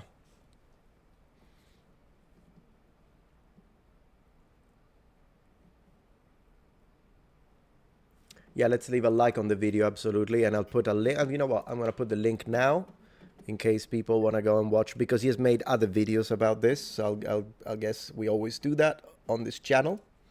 So I'm going to put the link to his video. I'm going to put it on YouTube as well. And it's going to be in the VOD because you got to do things right. Am I right? Grass is always greener. Yeah. Until you actually go to the other place, and then on some aspects it will be, and on other aspects it won't be. There are plenty of things that I respect of Japanese society, but there are also other things that if you go to Japan as a tourist, you'll never see. But when you enter their work system, that, as I did, and I spent 4 years in Japan, then you'll notice that, yeah, it's really nice. I like Japan, but there are a lot of things that I prefer both in America and in Europe. And I would have never noticed it had I not actually entered their work system. Because here's the thing.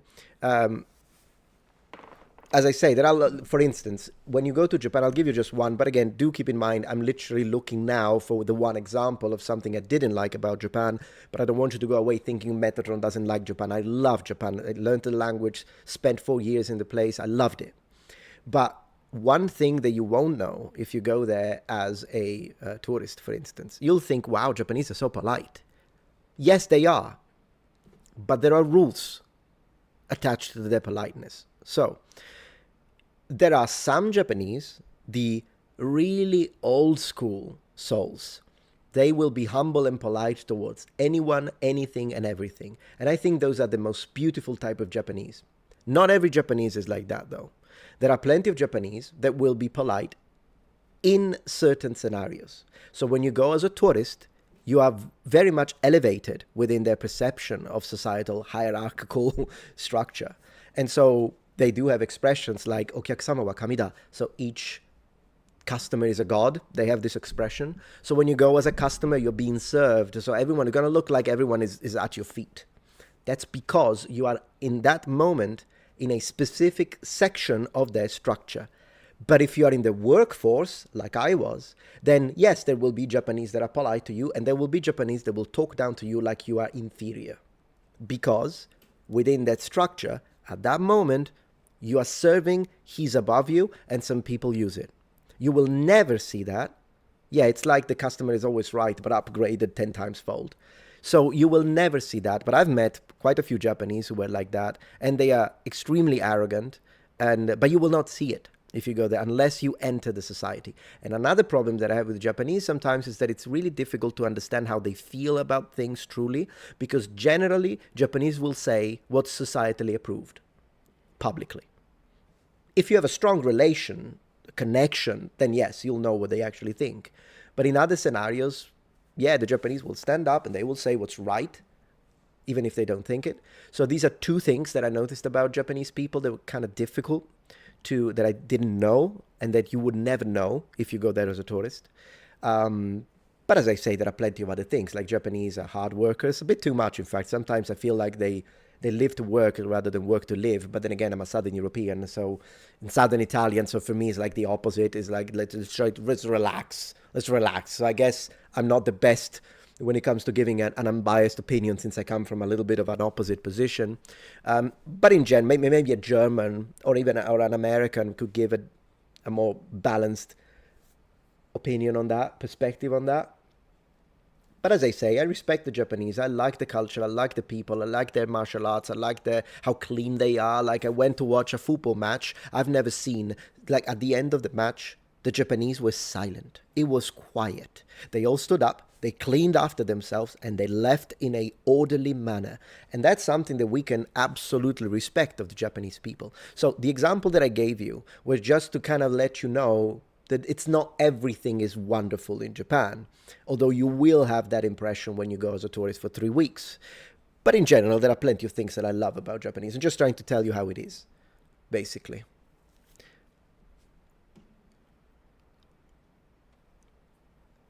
Sending blessings from Wales. Happy to watch you, brother. Appreciate that. Thank you. Thank you. Also, in Japan, people will tend to do what everyone around them is doing, even if they might disagree with it internally. Yeah, that's another thing. And I think, I mean, it's like it's a cost. Like, you have pros and cons. They are extremely disciplined, but this can come at a cost. So I think it's internally connected with the way the educational system is structured. So the way they are taught since they're very young children to be disciplined, to be to follow orders and all that, and they do that, and that's good because then they behave. In situation when there is an earthquake, the Japanese will not leave their job, and like I've seen in video, there is an earthquake, and they are looking at making sure that the merchandise doesn't fall. Like, the stuff that they do is admirable and very honorable. With that being said, however, tell me the last time that you had a Chopin or a Mozart or a Beethoven in Japan. And I'll tell you this, they did. It's probably that the individuality of geniuses is either expressed or repressed. And what I think may have happened is that they did have like a Mozart. Well, and they do occasionally. I'm just saying in percentages. Like, one would be, what's his name? The one that the anime creator, incredible. What's his name? Well, you know who I'm talking about. I'm sure you'll tell me. But I'm saying what may have happened sometimes is that you could have had a Mozart, but he ended up being a salaryman. Because everyone needs to be the same. Everyone needs to write the same. The individuality. Miyazaki, yes. So he is one of these. Absolutely. But I do believe that individual expression may be stifled by a highly strengthened discipline in society. So there are pros and cons to the way they approach these kind of things. Kurosawa was another one. Absolutely. Yeah, Ghibli guy, exactly. So Kurosawa, yeah. So they do have their incredible geniuses, but I am afraid that some of them may have been stifled into doing things like everyone else does. Whereas from that perspective, the West does promote individual thinking, because we are all about freedom of the individual, freedom of expression, be yourself. That kind of thing is kind of lost in a highly disciplined society. So as I say, pros and cons in my experience. Every country has its own kind of racism. I agree. I mean, as you know, I've just made a video recently. In fact, you know what? You know what, guys? Let me tell you this. I've just made this video. Sorry. One moment, please. Clicking. Here's a click. There you go. So as you know, I made a few videos. I made this one, which was the original content. This one is also original content because I listened to you.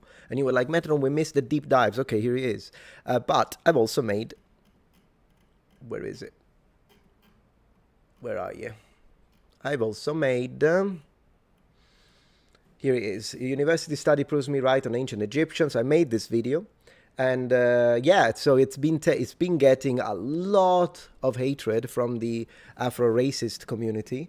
And because of that, unfortunately, I mean, yeah, I'm not reading the comments, of course. I only read comments from members on that video. Only members.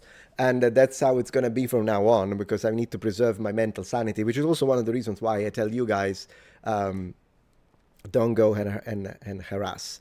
But yeah, that's how it is. And so I'll wait for it to accumulate and then I'll monetize it because I'll make a reaction video and make a F-ton of money off of their racial hatred. So I'll do that. But amazing work. I appreciate that. Thank you very much. So yeah, that's it is what it is. It just, as you say, racism happens everywhere. And particularly when it's an excuse to attack people ad hominem and just focus on their appearance because you don't have the intellectual strength nor the capability to attack their arguments. It's a way to undermine a person's argument, and that's what they do. Not all of them. There are a few guys that are in that community that are fine. I don't have a problem with them making reaction video or a debate or whatever it is they want to call it, a debunking, whatever. But a lot of them, and I see them in the comments. Go check it out. In fact, I would appreciate if you would support. Thank you very much. But go check it out. Go read the comments, guys. Go read the comments and you'll see it. And you'll see it. It's right there for the world to see. So yeah, you're right. Wow, Toshiro Mifune, man, you're going way back. Totally. Hideo Kojima, didn't I like some of his games, but I really don't like Death Stranding, guys. I know everyone is talking about Death Stranding 2. I'm one of those who tried the first one, and I was like, nah, not for me. Am I missing something? What's so good about it? Thank you, David Lopez. When I was in Tokyo, I met a car driver. He was quiet at first, but I started speaking in my broken Japanese, and he was so kind. Yeah, gave me 3 trips around the Imperial Palace 3 times for free. Oh yeah, they love it. When you speak their language, Japanese love it. That's true. Apart from the meme, which is... Nihongo jouzu desu ne. Yeah, that's the meme. But I'm saying, which they do say, by the way, but they'll say regardless of, like, you could say, konnichiwa. You don't even have to say konnichiwa. Like, you could say konnichiwa. They say, nihongo jouzu. They always do that. They're just being polite.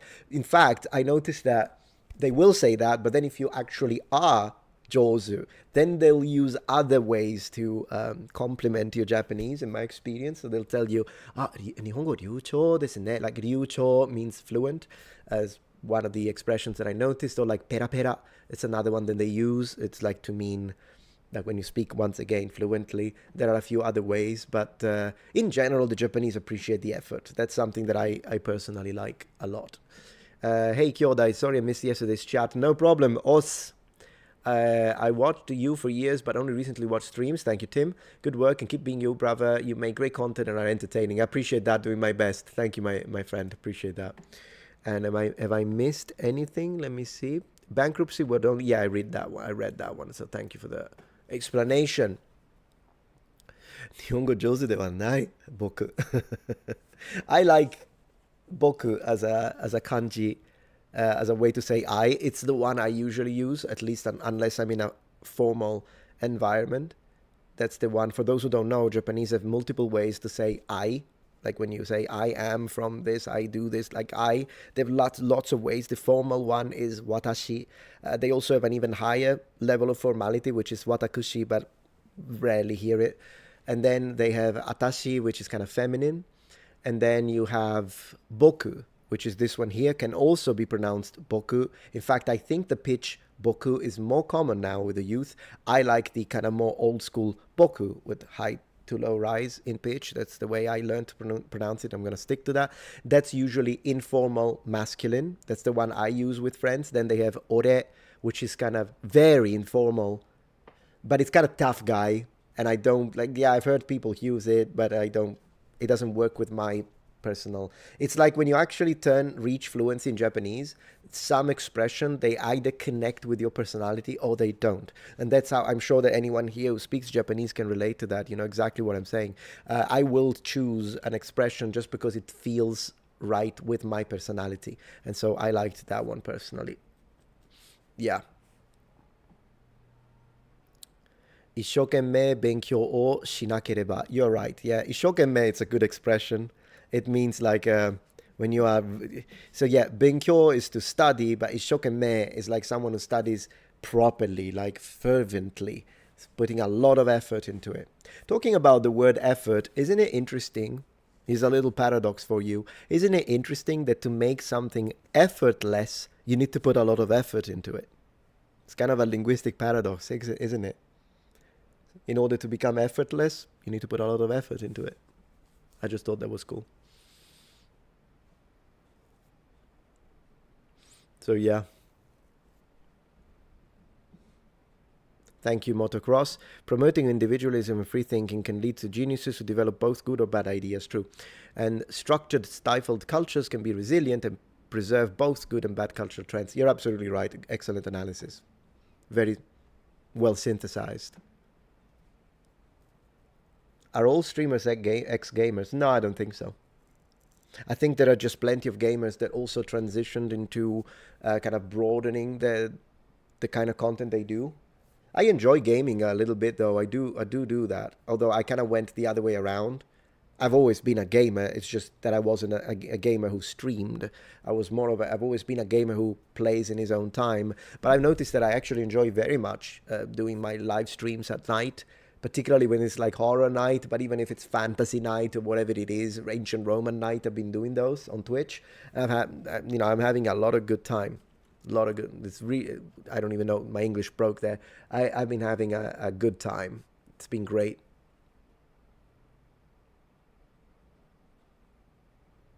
Well, yeah, Greek is a very rich language. I love Greek.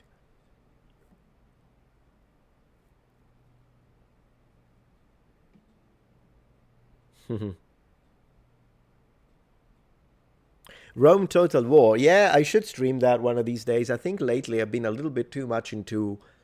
What have I been playing lately? Let me see.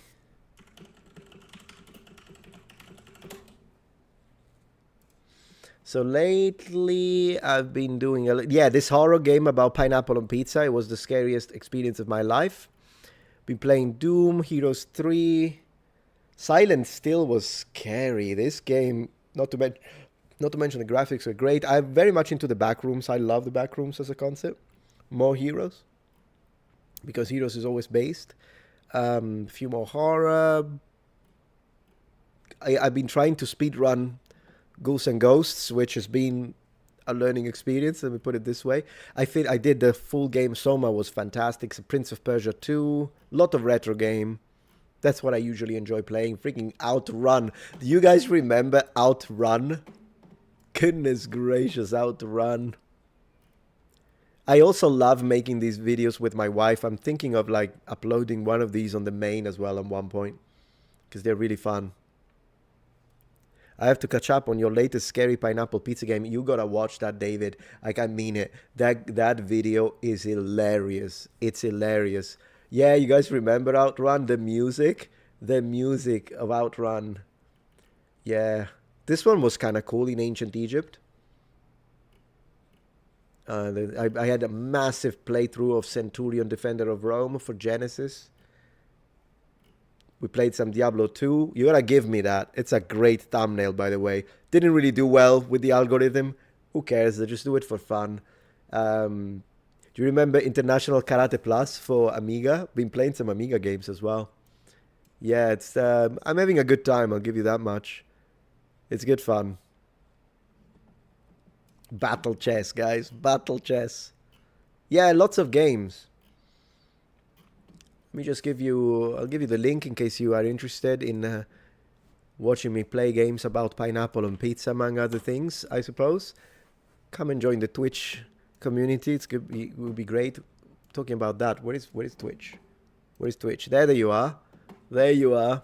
You remember Outrun, DFN? Yeah, what a game. RPGs or RTS? Depends on the mood. There are days when I'm like, today I just want to play an RTS. And there are days when I'm like, I'm ready. I'm ready to deep dive. So it kind of really depends.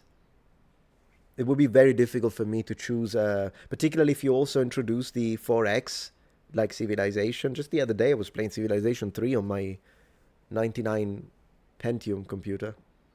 Ooh, I remember Quackshot. Yeah, that was great. It was Donald Duck, but he was armed with a pistol that actually shot... Man, what are they called? The plumber stuff. The plumber, the thing the plumbers use. What is it called? I don't remember. But anyways, that's great. I remember that game. Totally. Kenshi? Yes, but is it for PlayStation 2? One of the early games for PlayStation 2, maybe? Plunger, thank you. Yeah, you should plungers. Yellow and red ones, for I remember. What's the stake? A game? Yeah, Civ 3 is great. Civ 2 is also pretty good.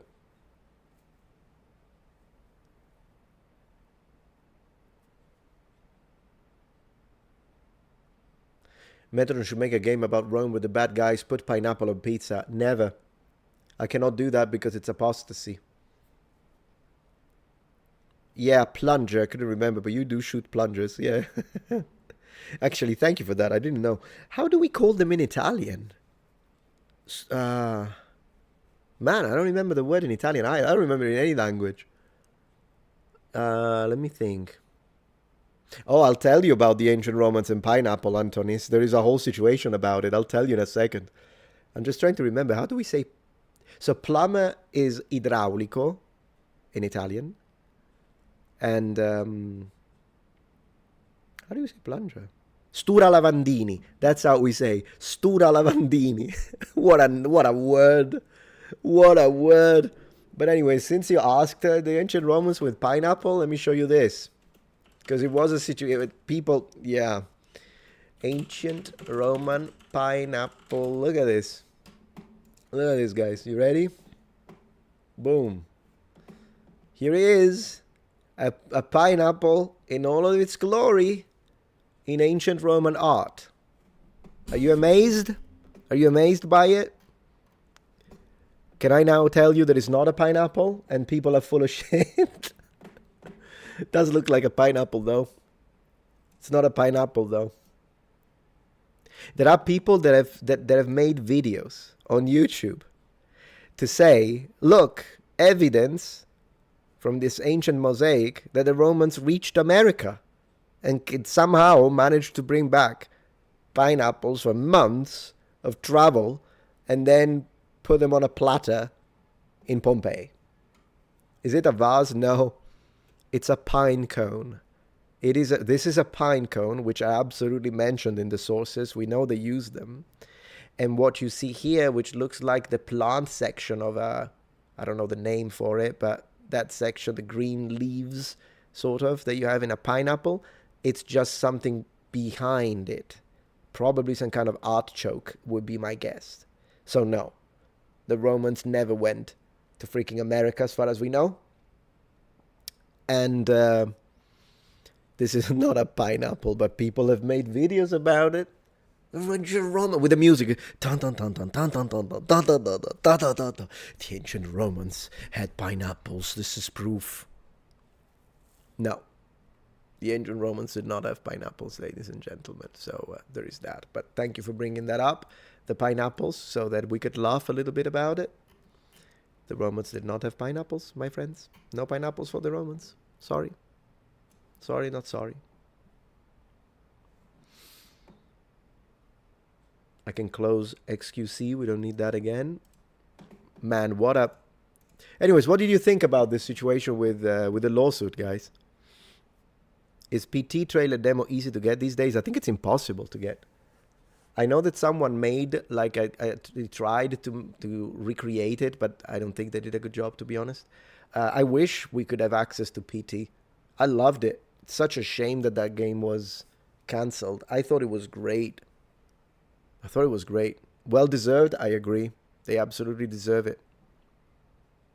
How's the chat getting crazy, lady? What are they saying? How did they eat pizza if they didn't have pineapples? That was good trolling, my friend.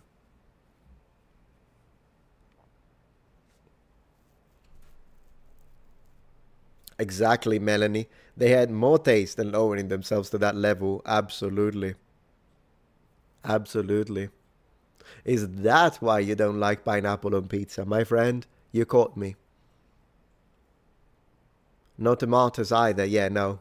They come from the New World, and in their original form, they looked quite different to the way tomatoes are now, regardless. But yeah, no tomatoes in Europe. Can you imagine that?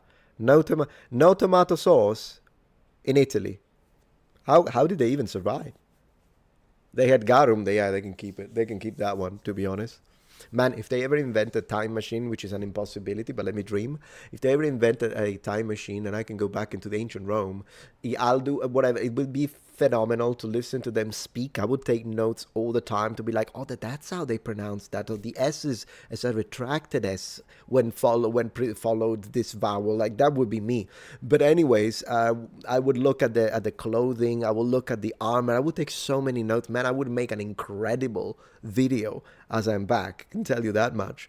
But one thing I wouldn't do is try. Yeah, I would not try garum. I'm sorry.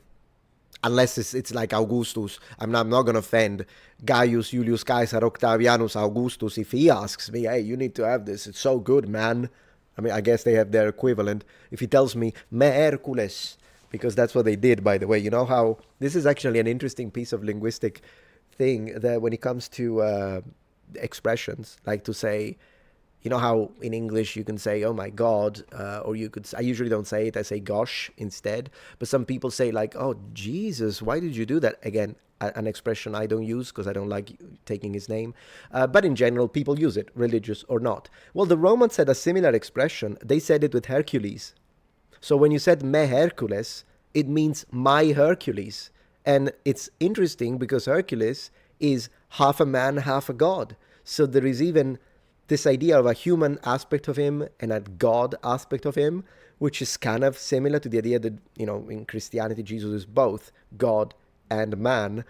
I thought that was, it's a coincidence, but it's still fascinating. And it kind of speaks to how we naturally create language given similar variables. We actually, demigod, exactly. And, well, demigod for Hercules, of course. But I'm saying it's still kind of interesting how that happens. They would say that. My Hercules. Yeah. Exactly. Garum is so good. Well, you enjoy it, Daniele. I mean, at the end of the day, in Italy, people do use colatura di alici, which is kind of similar. Not exactly, but it's kind of similar. It's just that I just don't like fish anyways. So that's why probably, and plus, I already don't like fish when it's fresh. When it's rotten, that doesn't exactly push me into, you know, wanting to experience it. But yes, very seasoned, in fact.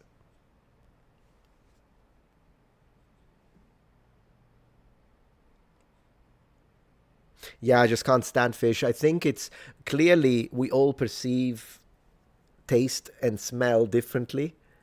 And it's one of those qualia, the difficult to make. It's clear because it's not normal. We don't perceive the same.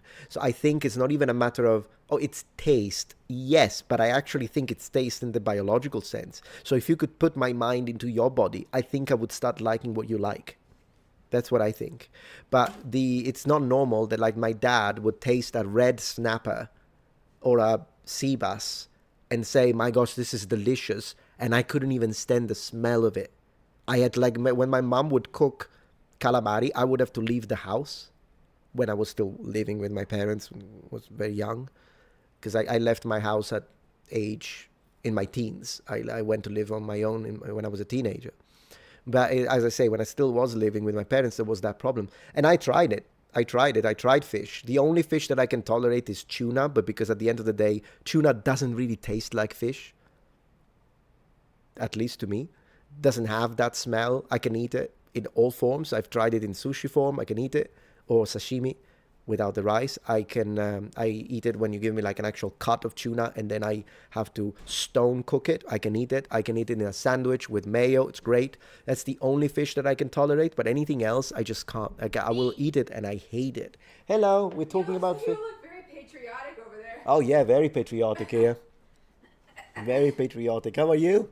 I'm good. How are you? Very well. Are you wearing your patriotic sweater? No, but I know I can go get it though. No, it's fine. We can do it for 4th of July. 4th of July. Oh yeah, for sure. Are you guys? So here's the wife. Here's the wife. Hi everybody. Have you eaten your cake? I did just one slice. Would you like some? No, I'm okay. It's pretty good. Well, maybe I'll have a bite for Frogan. I love aglio olio actually. Spaghetti aglio olio, absolutely. Did you hear what I said? Oh, sorry. What did you say? I'll have a bite of the cake for Frogan. Absolutely, that's it. I got cheese, guys. I got cheese. Here's the cheese. Hi everybody. Hi Twitch. He wants his ciao, cake. Bella. Ciao, ciao. He wants his cake and eat it too. That's Yeah. great. Ginger Baker, hello. Hi. Titan Bro, hello. Metatronette. So Fax Chill, hello. Hi, how you doing? How you doing? Benjamin, hello. That's a lot of cheese. Yes, it is. Oh, yeah. Press F for Frogan, yeah. So, yeah, no, we watched it. It was glorious. It's wild, man. It was glorious. Some of these creators are just I know. On another level. Yeah. Yeah, so that was great. Great to watch. It was a great watch. Saludos. Yeah. I love cheese myself, yeah. Hail the Cheesebringer, that's me. Oh, Ave, Honorable Cheesebringer, hello, Dreamheart Chat. Ave.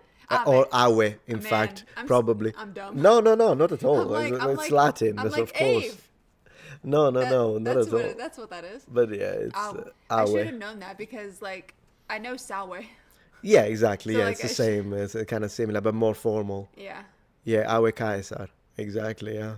An honorable cheesebringer. Yes.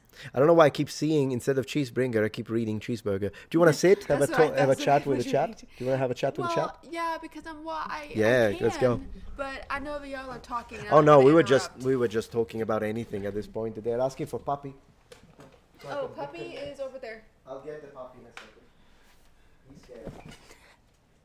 He ran away. Hello, everybody. Hello, chat. How are we doing? Have y'all had a good stream reacting to Ethan? Man, Ethan, I like Ethan. I know that there have been like, I don't know, some people don't like him, some people do. I like him. I don't really follow him that much. I'm not really, what are they called? Foot soldiers? Is that his? I think his like subscribers or like his people are called foot soldiers. But I have. Where is Metapuppy? He's over there. I think he will get I almost called you Metatron. Ref will get him in a second. Hi everybody. Yay girl talk. Yeah, absolutely. Hello. Baby. Oh, that's I'm going to say this so wrong. EMPPUT. Hello. Bad Circle. Cozy Pug. David Lopez. Oh my gosh. Here's Puppy. Seconds away from a transformation. Yes, exactly. Hi, Saint Sir Nicholas. Metatron, what happened to you? I know. I transitioned. What can I say? Hello. How do you think it will end with the lawsuit? I honestly don't know. Like, again, I don't really know that much about Ethan. Like, I imagine he's being okay. Like, I imagine he's being truthful and that he's actually suing them. Oh, yeah. But, like, I don't know for how much money or, like, what. Because I know Twitch streamers make a decent amount, but, like, I don't know if they're that well off to do, like, legal fees and stuff. I don't know if he is just, like, suing them for the principle of it, you know? So I have no idea. I guess we'll have to see. Hi, dog. Yes, he says hello. Kiva's always downstairs. Yeah, why didn't she come up? Well, she doesn't like the stairs. That's okay. Awe canis. Yeah, it's good Latin.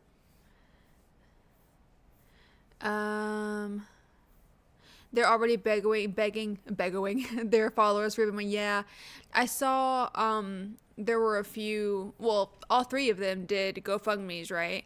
And yeah, I think Denim currently is the one that has the highest, but the other 2, that's what I think. I don't know. Unless it's changed. Give the puppy the chair. Wow, did you hear that? Oh, did you hear that? He was definitely giving his 2 cents. Yeah. What do you think of Frogan and gosh. Denim? And what do you think of them? No comment. Winston? No comment. No, he's above it. No comment. He's above it all. He said women. Face. Pepperoni. Hi, Lady Jennifer. Puppy language. Yeah. The way you have way better hair. Oh, thank you. Oh, I know. You know, it's really cute because whenever he gets like startled, whenever like he would normally bark, he doesn't really bark. He just screams. Yeah, he does. Salve Luius? Julius. Oh, Julius Augustus? Meta puppy. Augustus Meta puppy. Yeah, really Meta's hair isn't bad. No, his hair is great. He's got really nice hair. Wow. Hello, Fedora OG, cute dog. Thank you. I'm good, Saint Sir Nicholas. How are you doing today? Hope you've had a good day. Can I allow that? In Twitch, yeah. Yeah, I still have to work a little bit on Twitch. A little swearing's not too bad. It's all right. It never hurt nobody. Meta hair is metal. Yeah, he really is. You just meta everything. I am. Metal. Yeah. Yeah. Am I doing this right? Am I doing this all right? Yeah. Is there 2 puppies? Yes, there are 2 puppies, but yeah, my other one is downstairs. Yeah. If you want to, hold on. Can you mute the mic? Because I don't want to yell into the mic. Oh, yeah, sure. If I yell for her, she might come. Okay, but let's just try. mute the mic. Yeah. And we are muted.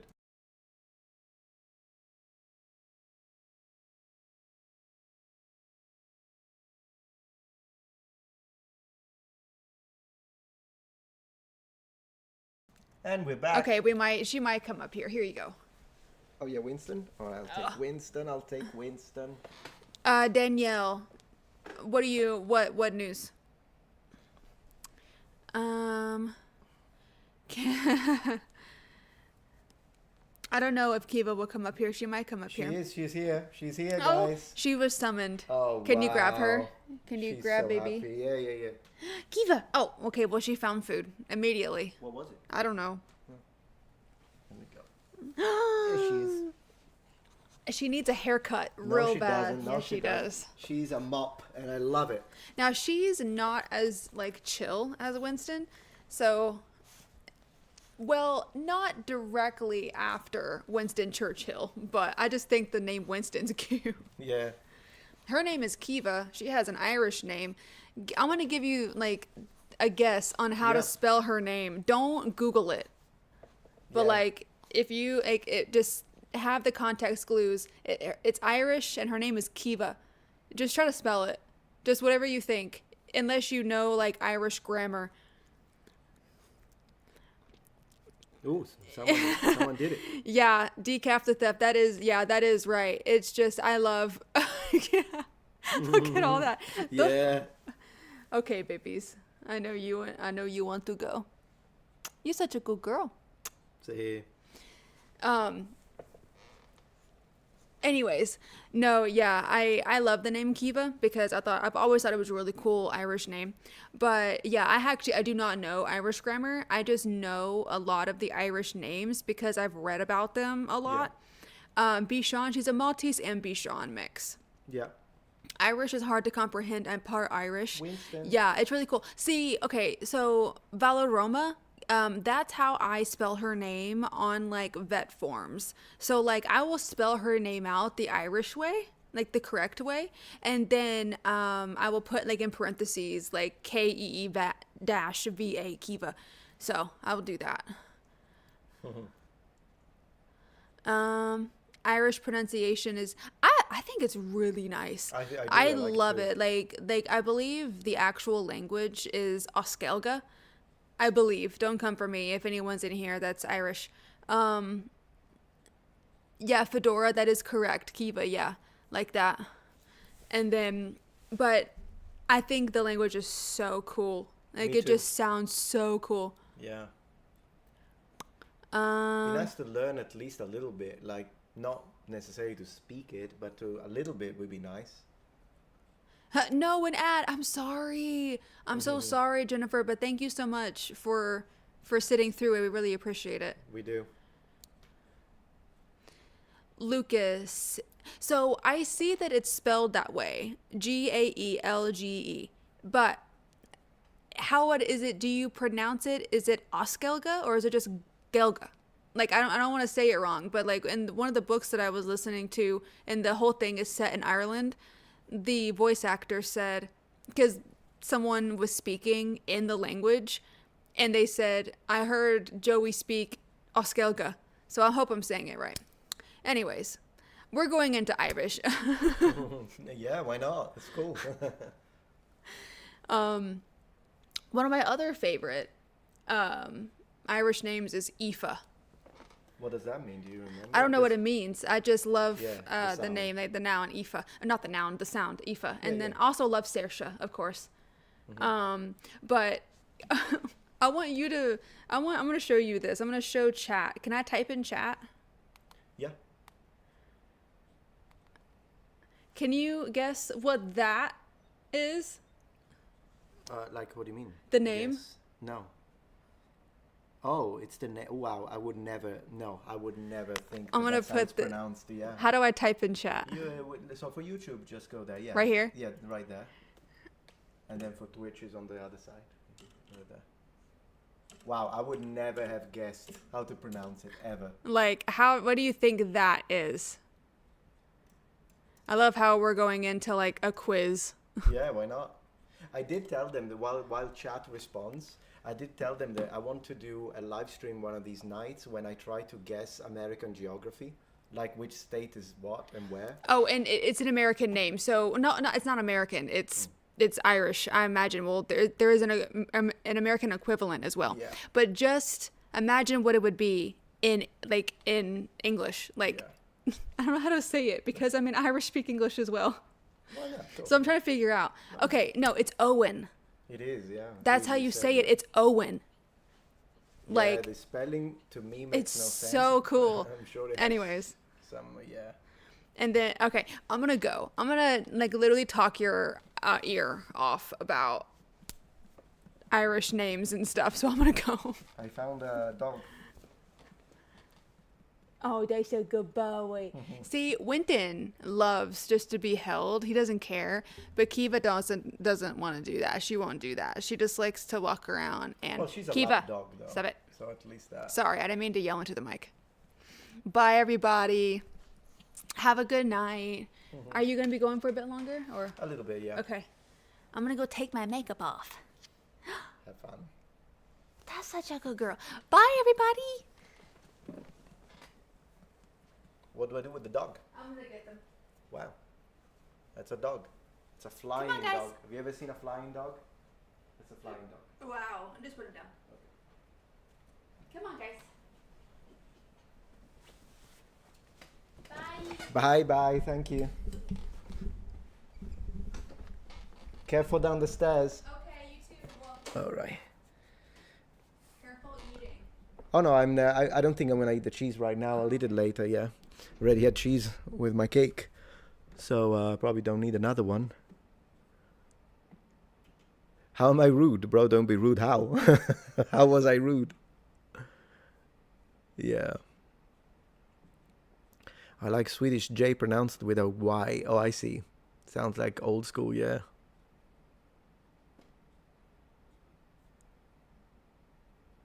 Install an escalator? No. No, it's good. It's good exercise, actually. My life is quite sedentary. I need to start. Today I did do a little bit of exercise, but I need to start doing more. I'd like to go back to the gym, to be honest. That'd be nice. Be careful eating. That's cute. Yeah, she's afraid that I'm going to choke or something. I mean, it does happen. I guess that's why it's probably not a good idea to eat on stream as well, I guess.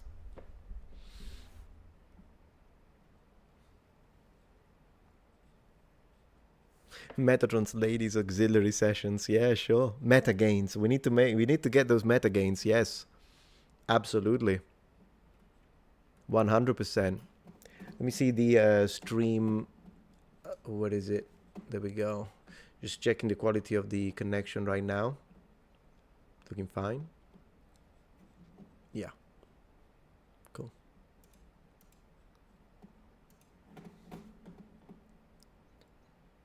Boom. As I was telling you, there is this gains. Yeah, absolutely. But you managed to do it without making eating noises. I hate eating noises. That's why. I hate them. Even when sometimes I understand, you know, how there are some games that allow you to remove those noises, particularly in indie games, from the settings. That's me.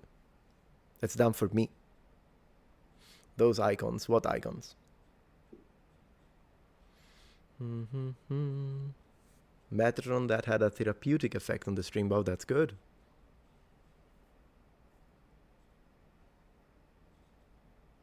Oh, it flashed. It doesn't matter. It already happened the other night. I have my desktop is for the world to see. Got nothing to hide. So I don't particularly care. It is a little messy though, because I had to because I'm working on a lot of projects at the same time. So like I have all of the documents for the scripts, and as you know, I recently posted one of these, but I've got plenty of others. I'm thinking what I'm trying to do is to organize my upload week for the main channel this way. So 7 videos a week. Ideally, I would like to do 2 scripted, deeply researched episodes per week, probably spaced out, like Monday and Saturday or something like that, Monday and Sunday if needed. Then I'll do maybe 2 or 3 reacts the most, and then I'll do the rest. The other 2 would be still my own content, but a little like less research, something a bit more like talking head a little bit with you. I think that would be ideally what I want to do, but getting 2 highly researched videos per week, having them edited is not simple. That's a lot of work. So that's the goal. So hopefully the next deep dive will be either on Saturday or Sunday. That's my goal. But we'll see.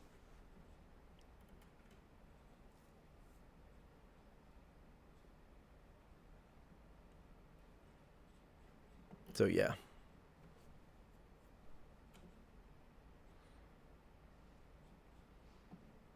Sounds awesome. Yeah, no, it's I think it's a nice thing.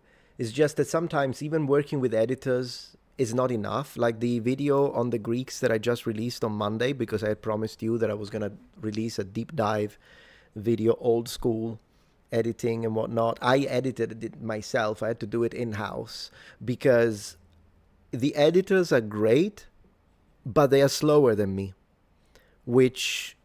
because I don't know if it's because they have a set, I imagine it's because they have a set number of hours that they dedicated to the projects, which is totally fine. But sometimes when I'm like, I need this video out by Monday, I'll have to do it myself. And so that's why I did that one. But then again, it takes a lot of time. And so the time that I had to spend editing that video, which took about a day, is time that I couldn't use to complete the script for the next video. So it's a matter of like balancing it out. I think if I can get into a good routine whereby I send them with a week of advance, I send them the videos for the following week. If I can start doing that, then we can go into a consistent 2 deeply researched videos every week, and then the rest is going to be some reacts, some lighter content, and we do that. I think that could be good.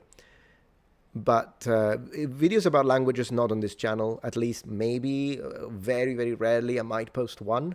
But in general, I have a dedicated channel, which, by the way, the second channel literally exploded, guys. It exploded just the other night. Literally 3 days ago, something happened with my second channel.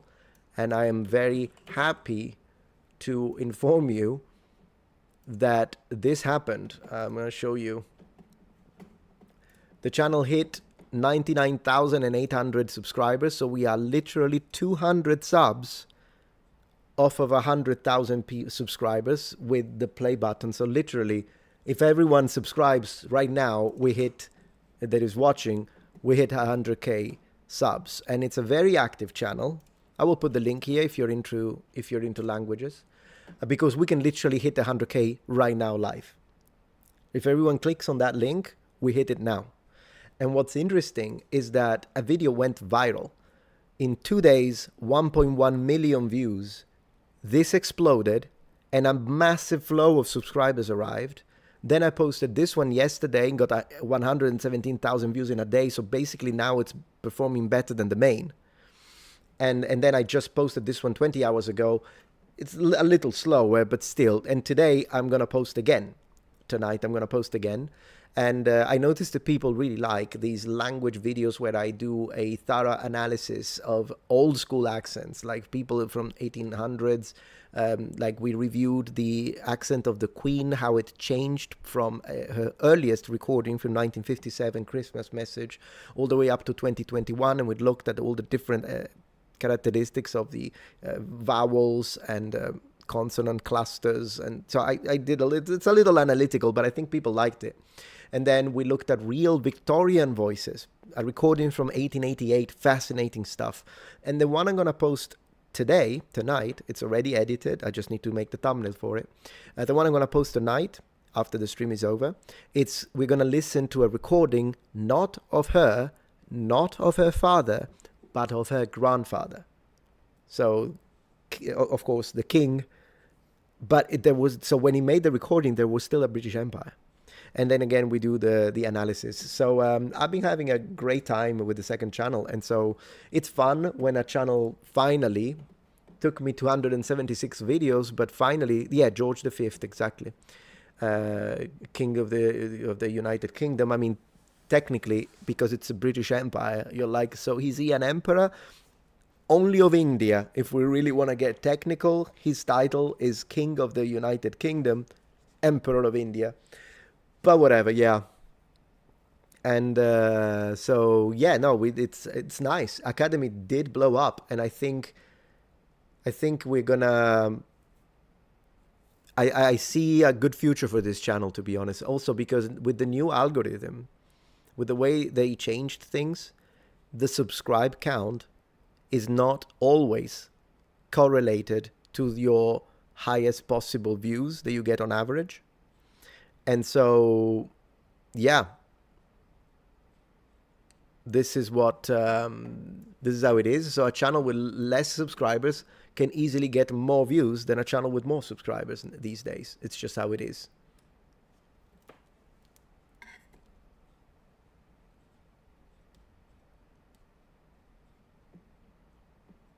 So yeah, Met Academy, absolutely, yeah.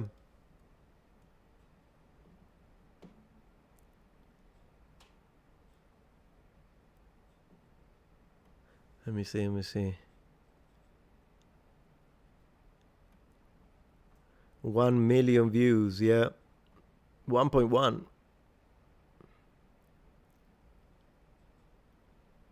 I'm already subscribed. I appreciate Nathaniel.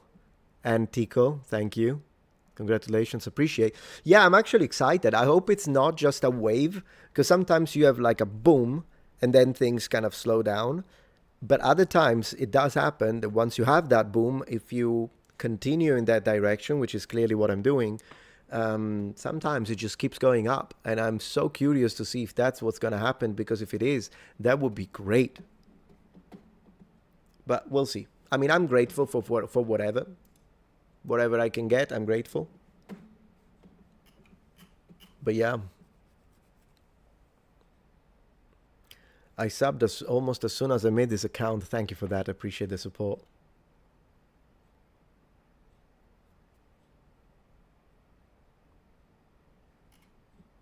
Yeah, once you're above 600K, you get boosted in recommended. I agree, yeah.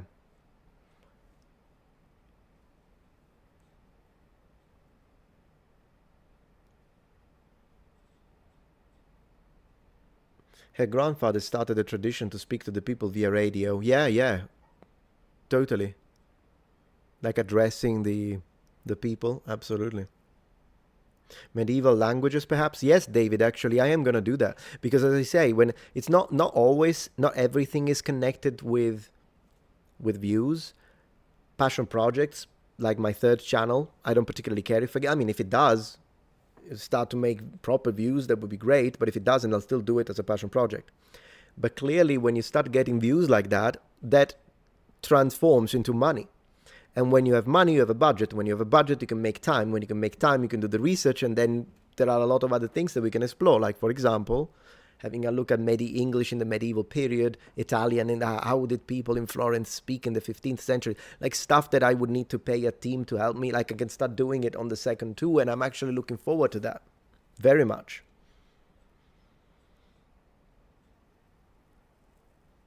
I found this channel due to the crazy TikTok lady that said Romans did not exist. Ooh, yeah, my gosh, that one was impressive. That one was a colossal failure of the educational system, if you ask me. But yes, that one was phenomenal. Not that lady, yeah, I know, Daniele, tell me about it.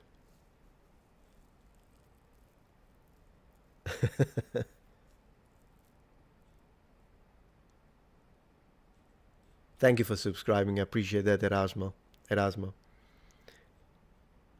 I do live in America, yes. Negatoro. Oh, you found me while you were looking for biblically accurate angels. Yeah, that was, I think, one of my best videos on the whole. Yeah, that video took me 3 weeks to put together, by the way, apart from the research, which was part of it as well. But that video took a long time. But I was very happy when I posted it. It went very well. And so it was very rewarding. I wish I could put a video like that out every 2 weeks. Like twice a week. That would be fantastic. It's just objectively impossible. Be not afraid. Sorry, but I gotta say it. Be not afraid.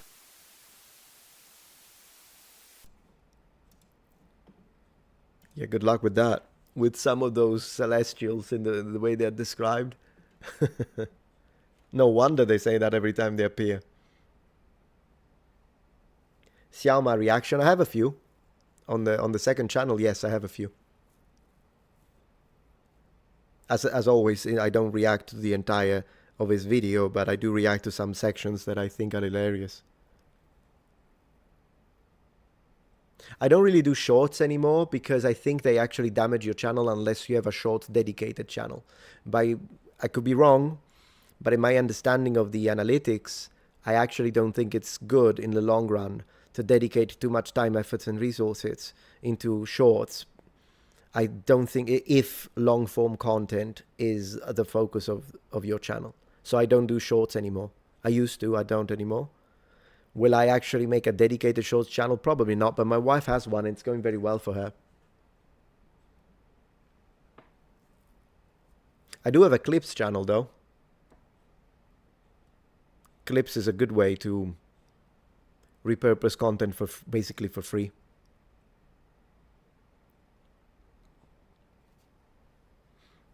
Oh, you like the angel voice? Yeah, what's really funny about that is that you guys think is a filter. That's hilarious to me. Humans always think they have an explanation for things.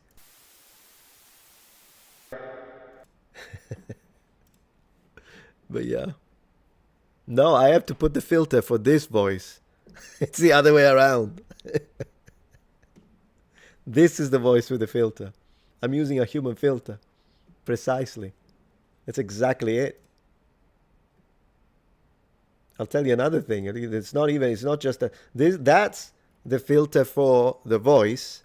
Then I have the filter. 1 second. I have another filter. Where is it? I'll find it now. It's the filter that gives me human skin. I love it.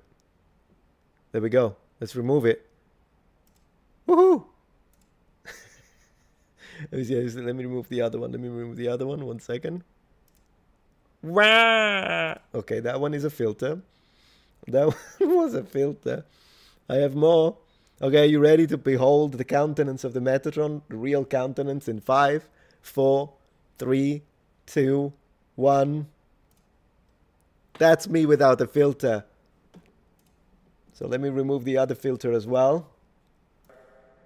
Now you see why I cannot make content like this. Welcome. Yeah, let me remove it though. You're gonna lose your one moment. I'm putting back the human filter on again. Sorry. It's just one of those things. It's just one of those things. But yeah, that was the real form. Hope you appreciated it.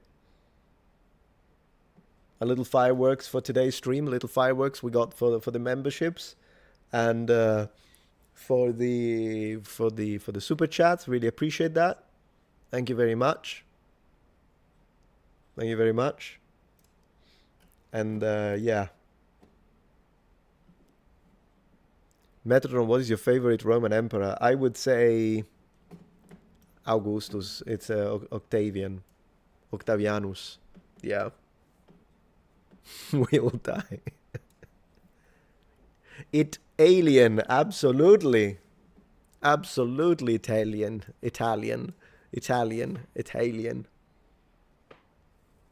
Almost blinded. Yeah, that's what happens. I cannot grasp the true form. Here it is.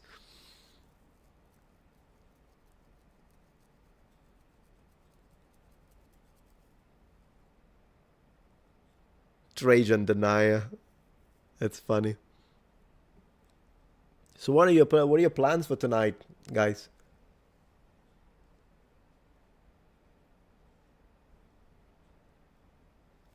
What are your plans?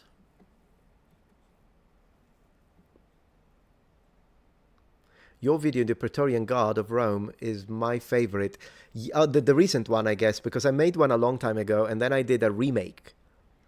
And yeah, I think it's a good video, but it didn't really do very well.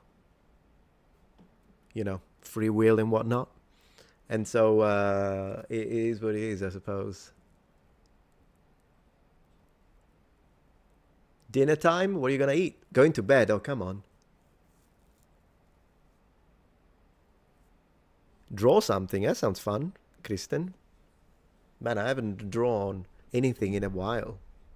You're packing for a trip. Where are you going, Dreamheart? Well, racing game. Nice. Yeah, as long as you don't drink and drive, mate. You can drink and play a video game with cars. That's fine. Not a problem. Oh, you're still working. Wow.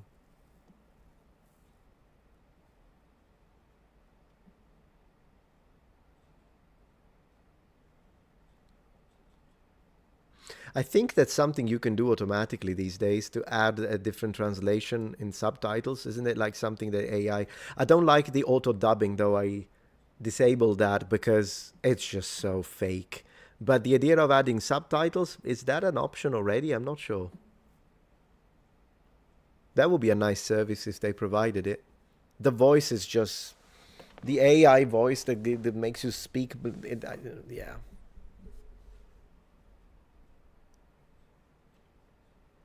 Yeah, the AI dub is just not for me. And I mean, I guess it could help expanding the reach, but the problem is that when it was...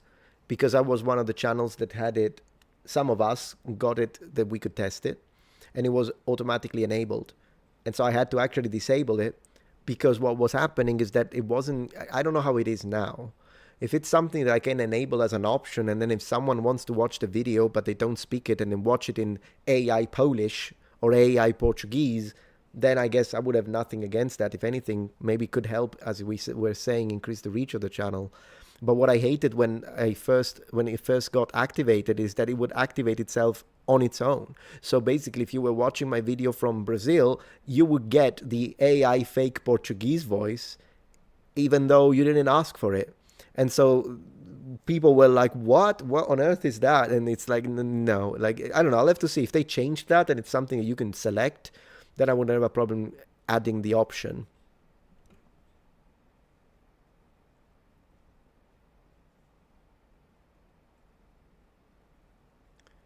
Trader Joe's chicken palm. Ooh, that's nice. We went to Trader Joe's just the other day. Trader Joe's is like, it's got the best. The best. In fact, we have to drive a little bit to get to Trader Joe's, and I think it's worth it anytime.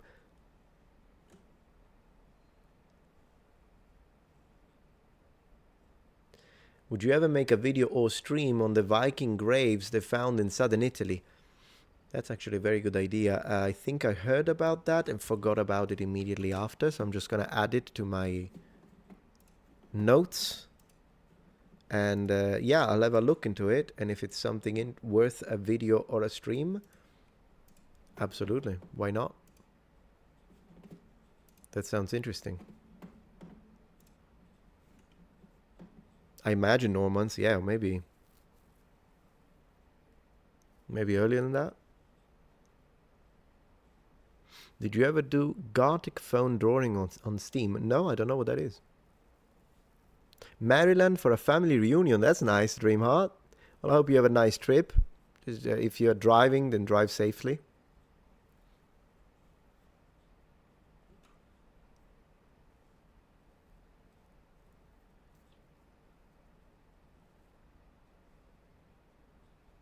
Yeah, exactly. If it's a choice, then I would be okay with the AI voice dubbing, for sure. I'll have to look into it again. Maybe they changed it, because I'm only giving you information of how it came out as a beta, alpha, whatever the heck it was, a few months ago. They may have changed it. Have you played Black Myth Wukong? No, I've heard people say it's a great game, so I just don't know if it's my type of game, to be honest, but I'm more into one game that I would like to try soon is Expedition 33, because everyone says it's great. So I'll probably play that one first. Maybe that one is more the kind of game that I would enjoy. Yeah, me too. Roman painting and mosaics, absolutely. You need to go to Piazza Armerina in Sicily. There are some incredible, including a lot of the mosaic that you find when you Google gladiators are from that specific villa in Sicily. A lot of the famous ones are in there. And also that villa has those mosaics that make the Roman women, they look like they're wearing bikini. I don't know if you've ever seen that. I'll show you.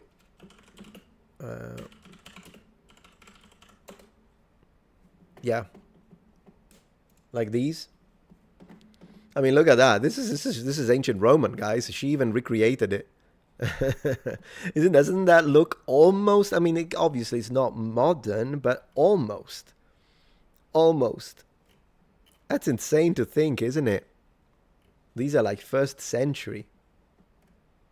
Is it 1st century? Maybe it's even Roman Republic. I'll have to double check. Wonders of Sicily. See, it's in Sicily.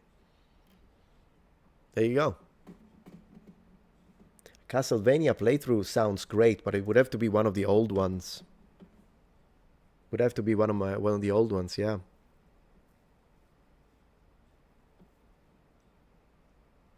Metatron, what would you be doing without YouTube? Maybe go back to Japan, Italy.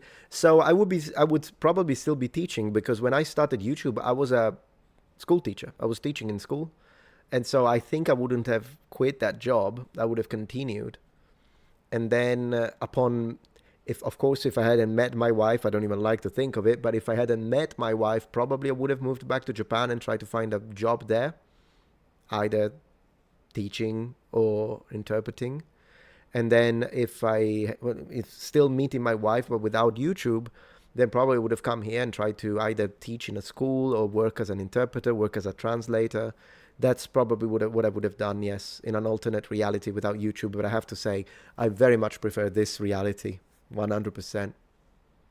YouTube is best job in the world. I was gonna say best world in the job. Best world in the job. You would have loved someone like me as a teacher. I appreciate that, man. I used to teach. I did teach for many years before I switched. Well, then again, it's not like it's like when you watch the videos that are like a little bit of a lecture. It basically it's the same way I was teaching in class. It's the exact same way.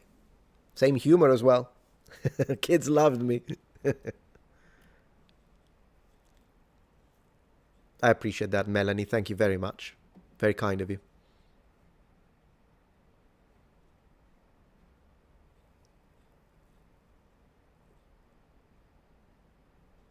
Calling your student Muppets. No, I don't think I ever called a student Muppet, but kindergarten, oh no. No, I used to teach, it was a bit of a special situation. So I started as a high school teacher, but then I graduated into,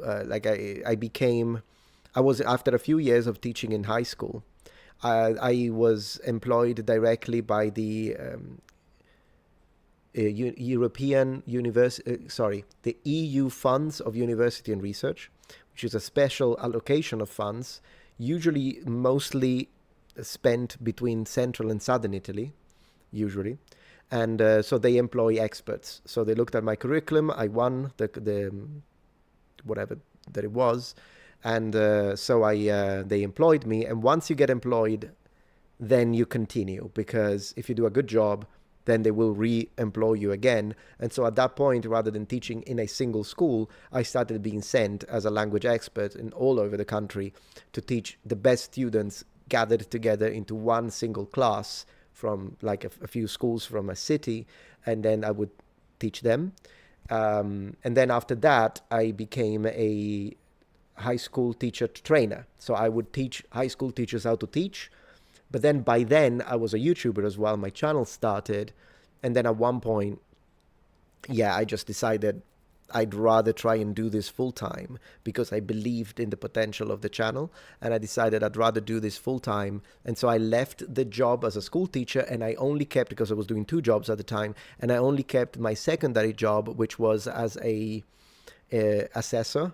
So basically an international examiner. So anyone who wanted to get say a Cambridge or a City and Guilds, mostly with City and Guilds, English certification, according to the European framework of reference. So whether it be A1, A2, B2, C1, you must have heard this. This is the common European frame of reference. So they would have to take tests with me. I was one of the assessors that could do that. So I would go around Italy as well.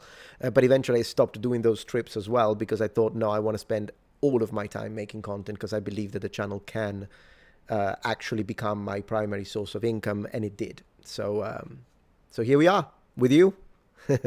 Colin, have you seen the mosaics of San Vitale, some of my favorite Roman art and architecture behind the Temple of Venus, and Roma? Look at History in 3D and see their reconstructions. Yeah, History in 3D is one of the channels that I want to react to some of their contents, maybe to add perspective. That could be interesting to do, but thank you for the suggestion. Thank you for reminding me, Colin. Tax assessor? No, because you start as a... So in the foreign language acquisition and assessment category, when you get these exams, when you do these exams and tests to get the certifications, what you do is that you start as an invigilator. An invigilator is someone who just stands there or sits at the desk while you're taking written exams to make sure that you don't do anything weird. And then you start the clock, and then you stop the clock, and you notify the candidates. That's where you start, and I started like that. Then you become an interlocutor, and an interlocutor, after you're trained, what you do is that you are the person that will do the oral examination. So I will speak to the students depending on the level, and then they'll have to do the exam with me. But then I don't choose whether you be an invigilator or an interlocutor. You don't choose whether the student passes the test or not. You record the exam and then send it to the assessors. And that's what I became afterwards. But the job of an assessor was the one that I liked the least, because I'm a nice guy, so I don't like failing people, but I had to do it regardless. So yeah, but at that point I was like, no, the channel is taking off, so I kind of stopped doing that job. Yeah. Thank you. Appreciate that, Nicholas.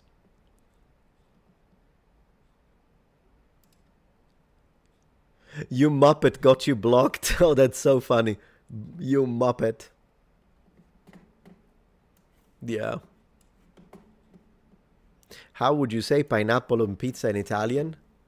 In Italian, it would be heresy. Eresia. How about that? No, but anyways, pineapple in Italian is ananas. It's completely different. I don't even know why. But in Italian, we say ananas. I think a lot of languages actually say ananas. I think the weird one is English when it comes to this. Excomunicado, that's funny. In German as well, well, there you go. See, pizza all'ananas, pizza con l'ananas. So, I mean, we don't really... Do we even have a word for it? You would just say ananas sulla pizza. We would say monstrosity. That's what we would say in Italian. Sacrilege, that's a good one. In Swedish too. Yeah, I think most languages say ananas. I don't know why English uses pineapple. It's not even an apple. I mean, then again, the French call potatoes pomme de terre. So apple of the ground. It's kind of cool though.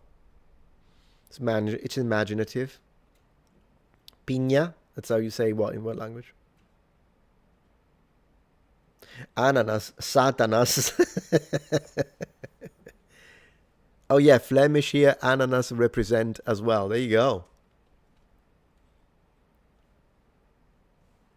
Oh, I see. So ananas is the Taino word for pineapple. So basically we are using like the indigenous language. That's cool.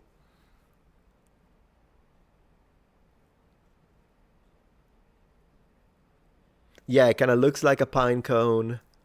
Yeah, and then you add an apple to it for whatever reason. People add apples everywhere. Like literally, as I was saying, potatoes are apples of the ground. Why? It's not an apple. Likewise, there is no apple in the Bible. Genesis does not describe an apple. The thing with Adam and Eve, there is no apple involved. The original language just says a round fruit, full stop. So it could be an orange. It could be a date. It could be anything really. It could be a lemon. Or it could be a fruit that they had back in the day and we don't even have anymore. But it does not say apple in the Bible. It was an addition, I think, that occurred when the Bible was translated in Latin, because they made a sort of double entendre. So like what's the word in English for that? Like a linguistic joke. Not even a joke, but like a double meaning, because you have malus in Latin and malus, one meaning evil and one meaning apple.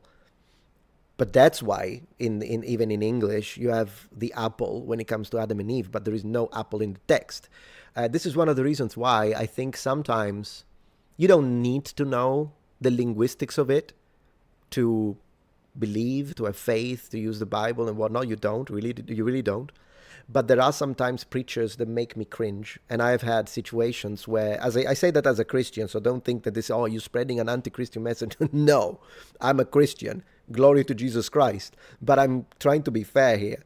There are preachers that absolutely make me cringe. One of these, I remember that there was this situation where I was there, I'm jammed because I just want to hear something nice about the gospel. And this guy sometimes people go into these elucubrations on, so the apple is usually red, so red is a representation of sin, but sin in the sense that it's blood of Christ, but the blood of Christ is represented as its spirit of the fruit of the representation of the growth, and they build this entire thing, and I'm there listening, and I'm thinking there is no Bible there is no apple in the Bible. What is he on about? So all of this building and construction is sophistry, and it means nothing. So I would say at that point, either if you really want to go deep into the linguistic treasure that you can find in the poetic aspects of the constructions, of the literary constructions and devices in the Bible, you want to go into that, and then yeah, by all means, do it, study it, go deep into it. I did do it.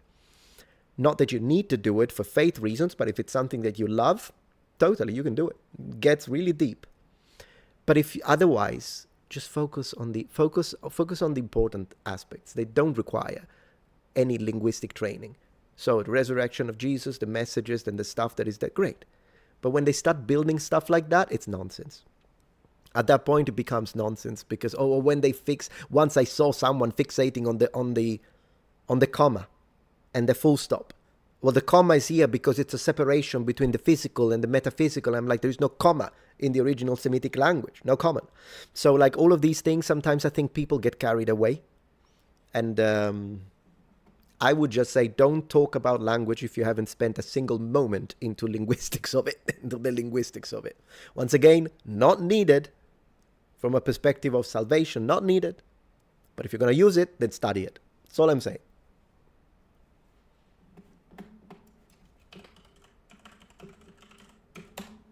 Someone is asking for the meaning of a word, and I can't resist. As a teacher, I can't resist. I have to do it. Someone was asking, what is elucubration? Elucubration, it's spelled like this, refers to laborious study or work, often done late at night, that involves intense effort and thought.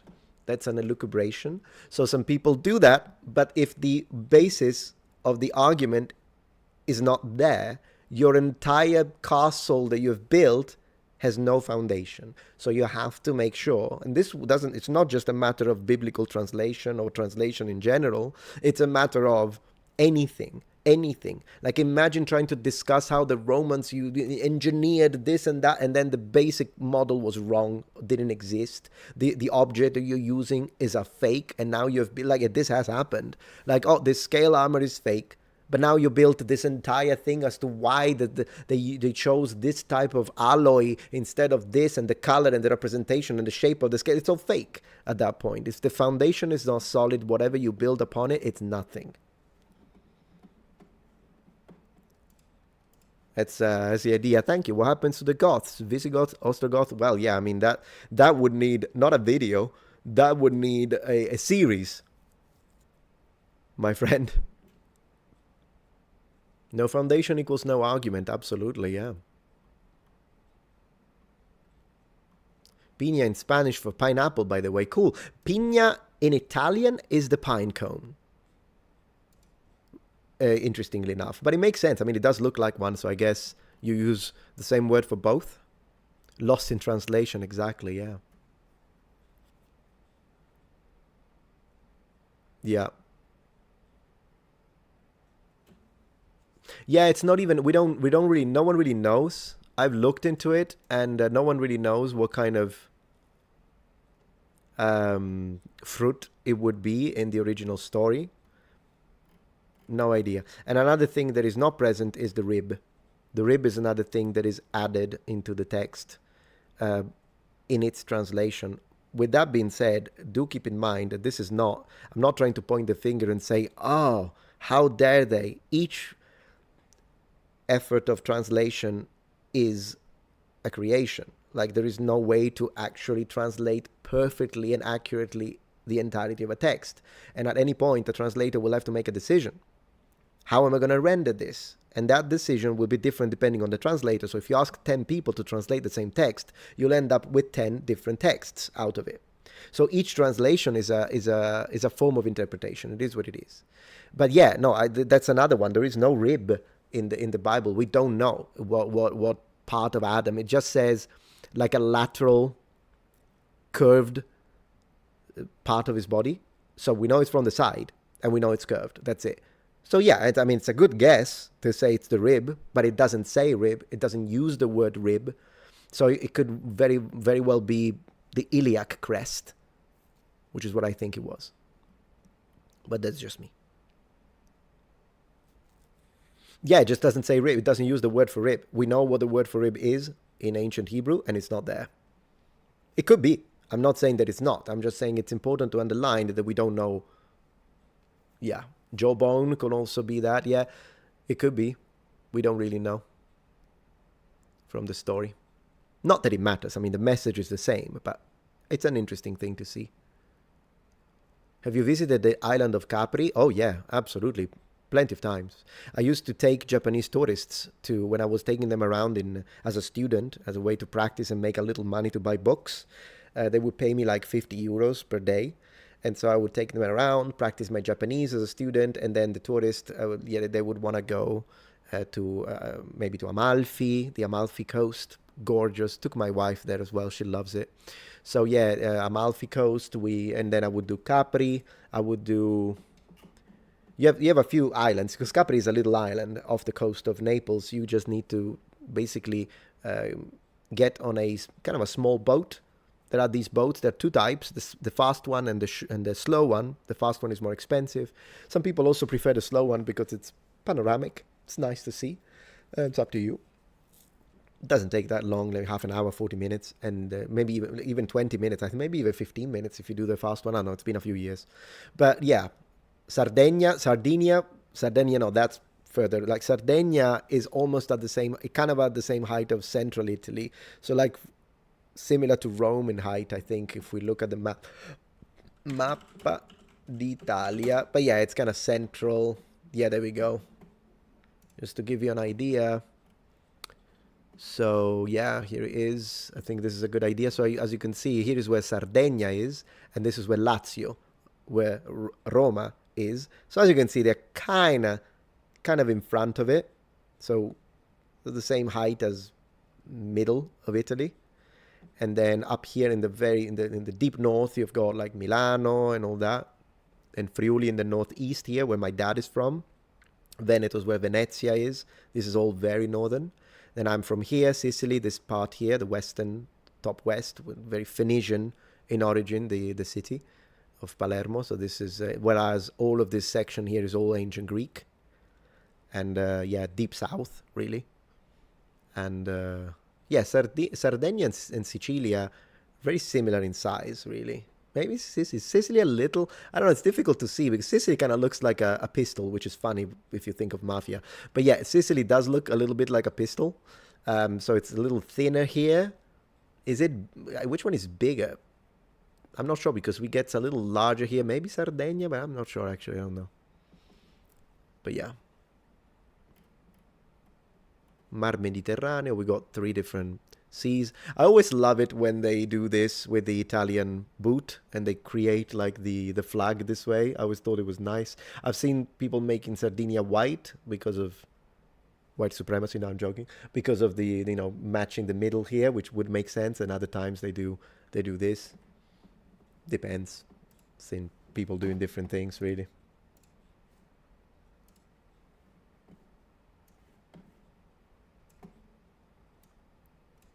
Lucas, interesting how the Israelites had no knowledge of apples, yet the Proto-Indo-Europeans already had a word for the fruit. Yeah, I'm not aware of this, but thank you for sharing it. Yeah, 50 euros back then was not bad, particularly as a student. Not that I did it very often, though, so you have to imagine it as a little, like something I would do every once in a while.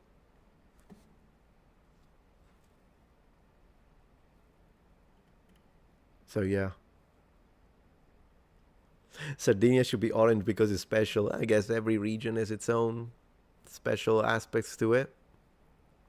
I have been to Sardinia. Yeah, I went there for work a couple of times when I was examiner, as I was saying, been sent around to do that. And I always had a great time. Every time I go to Sardinia, it's fantastic. Yeah.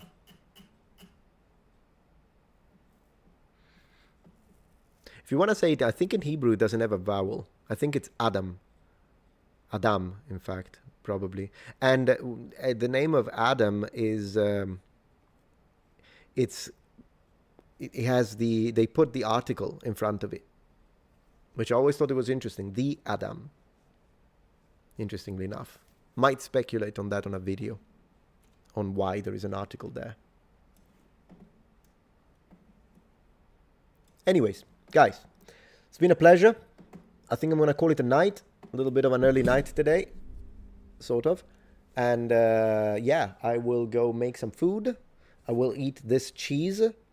Once again, that video was epic. And I hope you had a good time.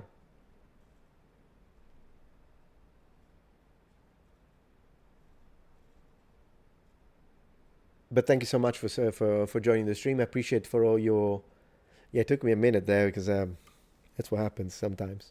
But anyways, thank you so much, guys, for being here. I appreciate your generosity. Thank you for all the donations and the support. And I will see you tomorrow. Oh, wait. There is one more from I don't want to disrespect the man. Thank you, Ray. Some people in the comments are confused. Oh, yeah, this is a ñ sound. It's a completely different letter entirely in Spanish, like año. Yeah. Yeah, basically, it's this sound here. We have the same sound in Italian, but we render it with GN. Instead, Spanish has a dedicated letter, and it's a ñ, like año. Yeah, we have the same. When you see GN in Italian, and it's followed by I or E, it makes the same sound for us. 24-hour Metatron Super Chat Marathon. Oh, gosh. No, I wouldn't do 24 hours. I do want to say thank you, though, to Nagato for the gifting a subscription on Twitch. Very much appreciate. I really hope that Twitch continues to grow, guys, because I love playing games. Have a good one, guys. Good night. Thank you for the support. Thank you for your generosity. Ta-ta-ta.